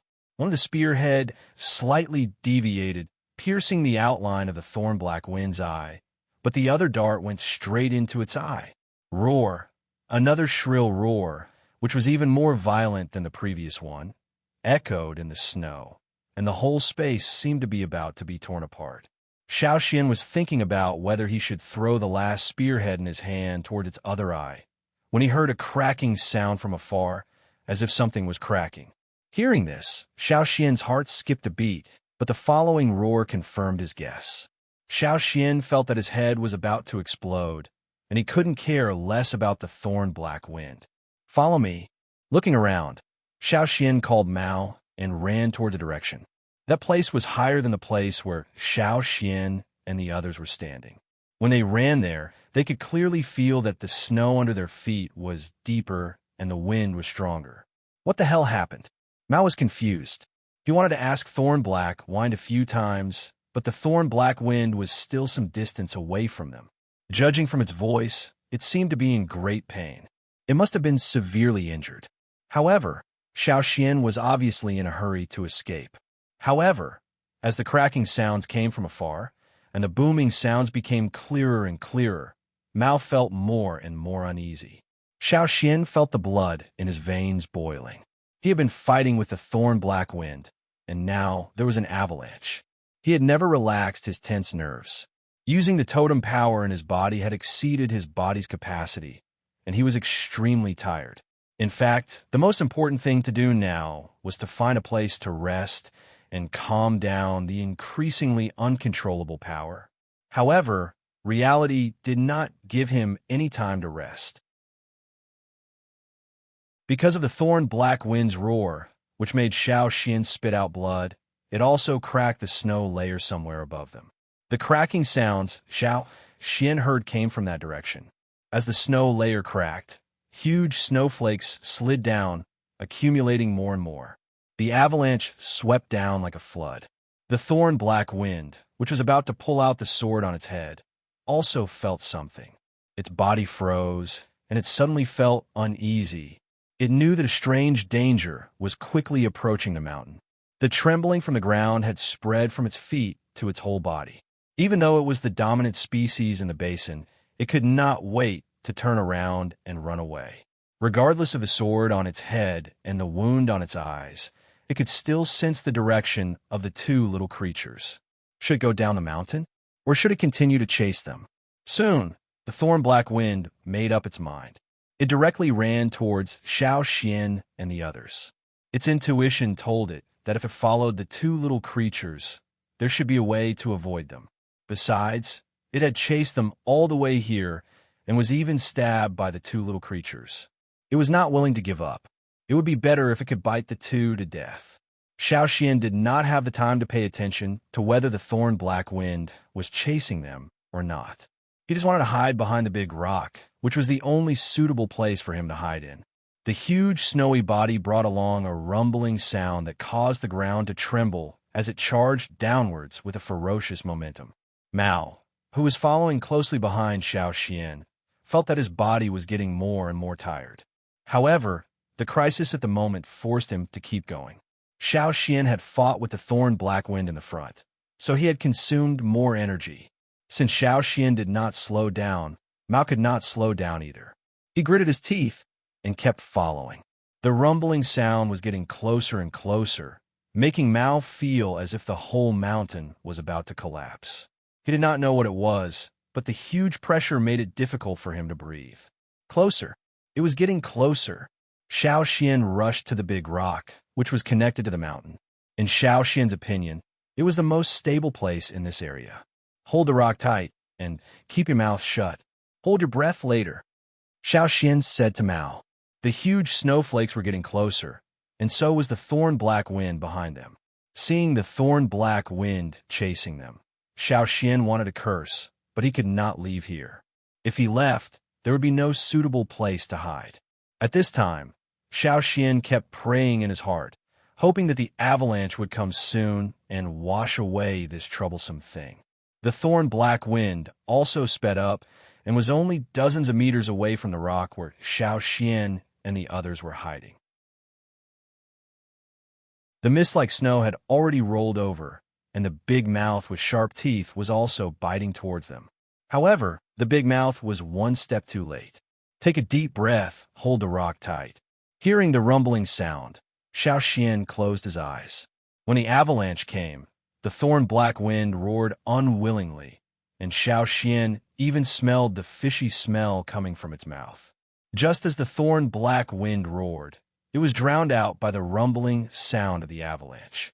After that, there was only the sound of the avalanche that made people think that it was going to destroy the world.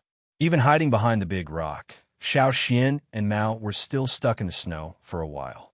After a long time, the rumbling sound gradually faded away, and the snow was all gone. Xiao Xian pushed the snow away.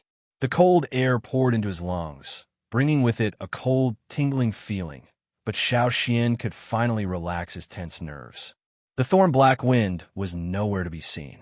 Obviously, it had been washed away. Whether it was dead or not, at least it was no longer a threat to Xiao Xian and Mao. Are we safe for now? Mao was still in shock. He had never encountered such a thing. For now, yes. Hearing Xiao Xian's words, Mao breathed a long sigh of relief. Just now? What was that? Mao asked after a while. His voice was still filled with fear. Avalanche. Avalanche? Mao searched in his mind, but he had never heard of this word. But he found a similar story in his memory. It was told to him by his grandpa chief a long, long time ago. But at that time, he did not find it exciting and preferred to listen to stories about hunting ferocious beasts. Now that he had experienced it himself, he realized that sometimes this kind of power was much more terrifying than ferocious beasts. For a moment, he even felt that the whole mountain was going to fall on him. They had escaped another disaster, but Xiao Xian and Mao did not dare to run around. Who knew if there would be a second avalanche? If that happened, they would be doomed if they could not find a suitable place to hide. They also did not dare to sleep, for fear of other accidents. In this place, they might not be able to wake up if they fell asleep. After resting for a while, Xiao Xian asked Mao about the thorn black wind. Mao told him about the hunting experience last time. He had heard it from his father and had not experienced it himself. But now, he had encountered the trouble caused by Hoodlum. Fuck! Xiao Xian cursed in a low voice. Go back and beat him to death.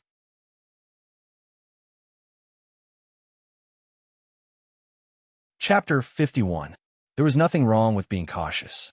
After that, there was another avalanche, but it was not as powerful as before. Xiao Xian did not plan to leave before dawn. He decided to wait until the sun came out. It was not convenient to move in the dark, and it was not easy to find the way. After being chased and dodging the avalanche for such a long time, all kinds of feelings came pouring out as soon as he relaxed. He was hungry and tired, but he still had to be vigilant in case of any unexpected threats. Therefore, Xiao Xian cursed Hoodlum in his heart several times. He had a piece of meat with him, but he dropped it when he was running.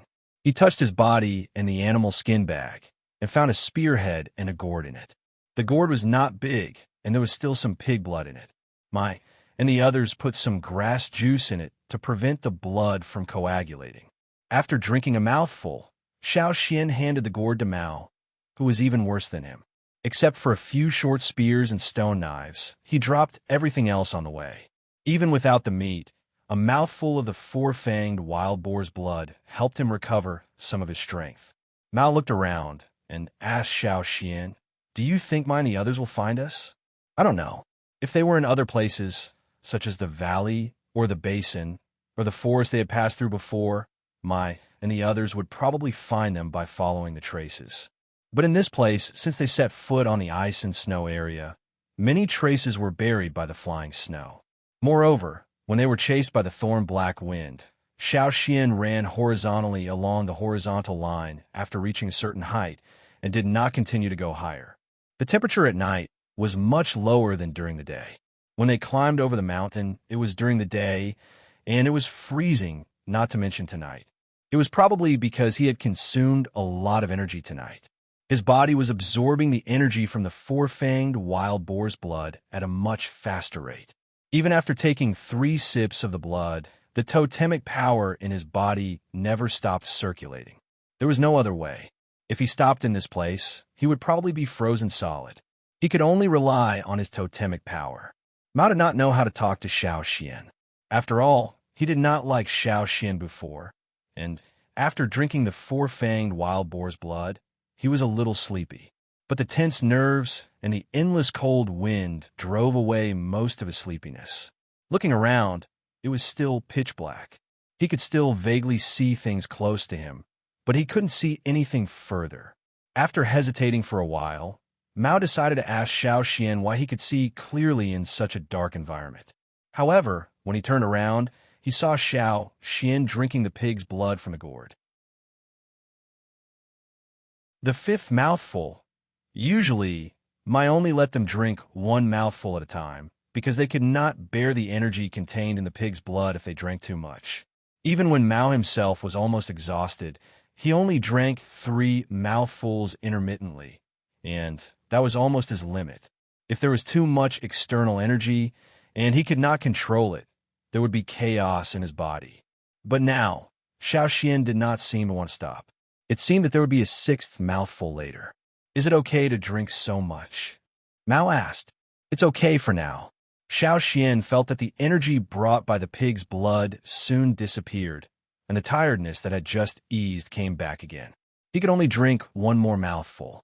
After repeating this several times, Xiao Xian did not find any side effects, so he just followed his instinct and kept drinking. Mao only drank 3 mouthfuls of the four-fanged boar's blood, and Xiao Xian drank the rest. When the pig's blood was finished, the sky began to glow. Mao looked at Xiao Xian as if he was looking at a monster. He could not understand why this guy was not affected at all after drinking so much four-fanged boar's blood. On the contrary, he was getting more and more energetic. No one in the tribe would believe him if he told them that. "Are we leaving now?" Mao asked. The snow had stopped long ago, and as the sky gradually brightened, they could clearly feel the temperature rising. When the sun came out, they would not need to use the totem power anymore.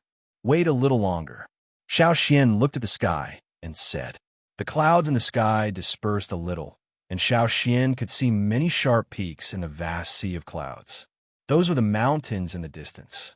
The peaks appeared and disappeared with the surging of the sea of clouds. Further away, there were even higher peaks, piercing into the blue sky. When the sun finally came out and shone on this snowy region, the color was no longer so cold. However, there were no trees in sight. There was only a large white wall of snow in front of them. Looking up, they would reach the peak of the mountain. The snow was knee-deep, and as far as his eyes could see, it was all white. The heaven and the earth seemed to be one. Looking down, the world at the foot of the mountains seemed to be hidden in the fog, and he could not see through it. The scene in front of him made him feel like he was lost in an inaccessible white world. Those who were not strong-willed would probably shrink back. Here, it was even higher than the mountain that might took them a climb. That mountain was connected to the mountain range, and Xiao Xian was looking at a place in the mountain range. Looking around, he could see the white peaks that stretched for thousands of miles. Where is this? Mao looked at the strange scenery in front of him and asked uneasily. He remembered the place they climbed, and even all the scenery around the mountain. He remembered it carefully in his mind, but now it was all strange in front of him. When they escaped, they did not feel that far away.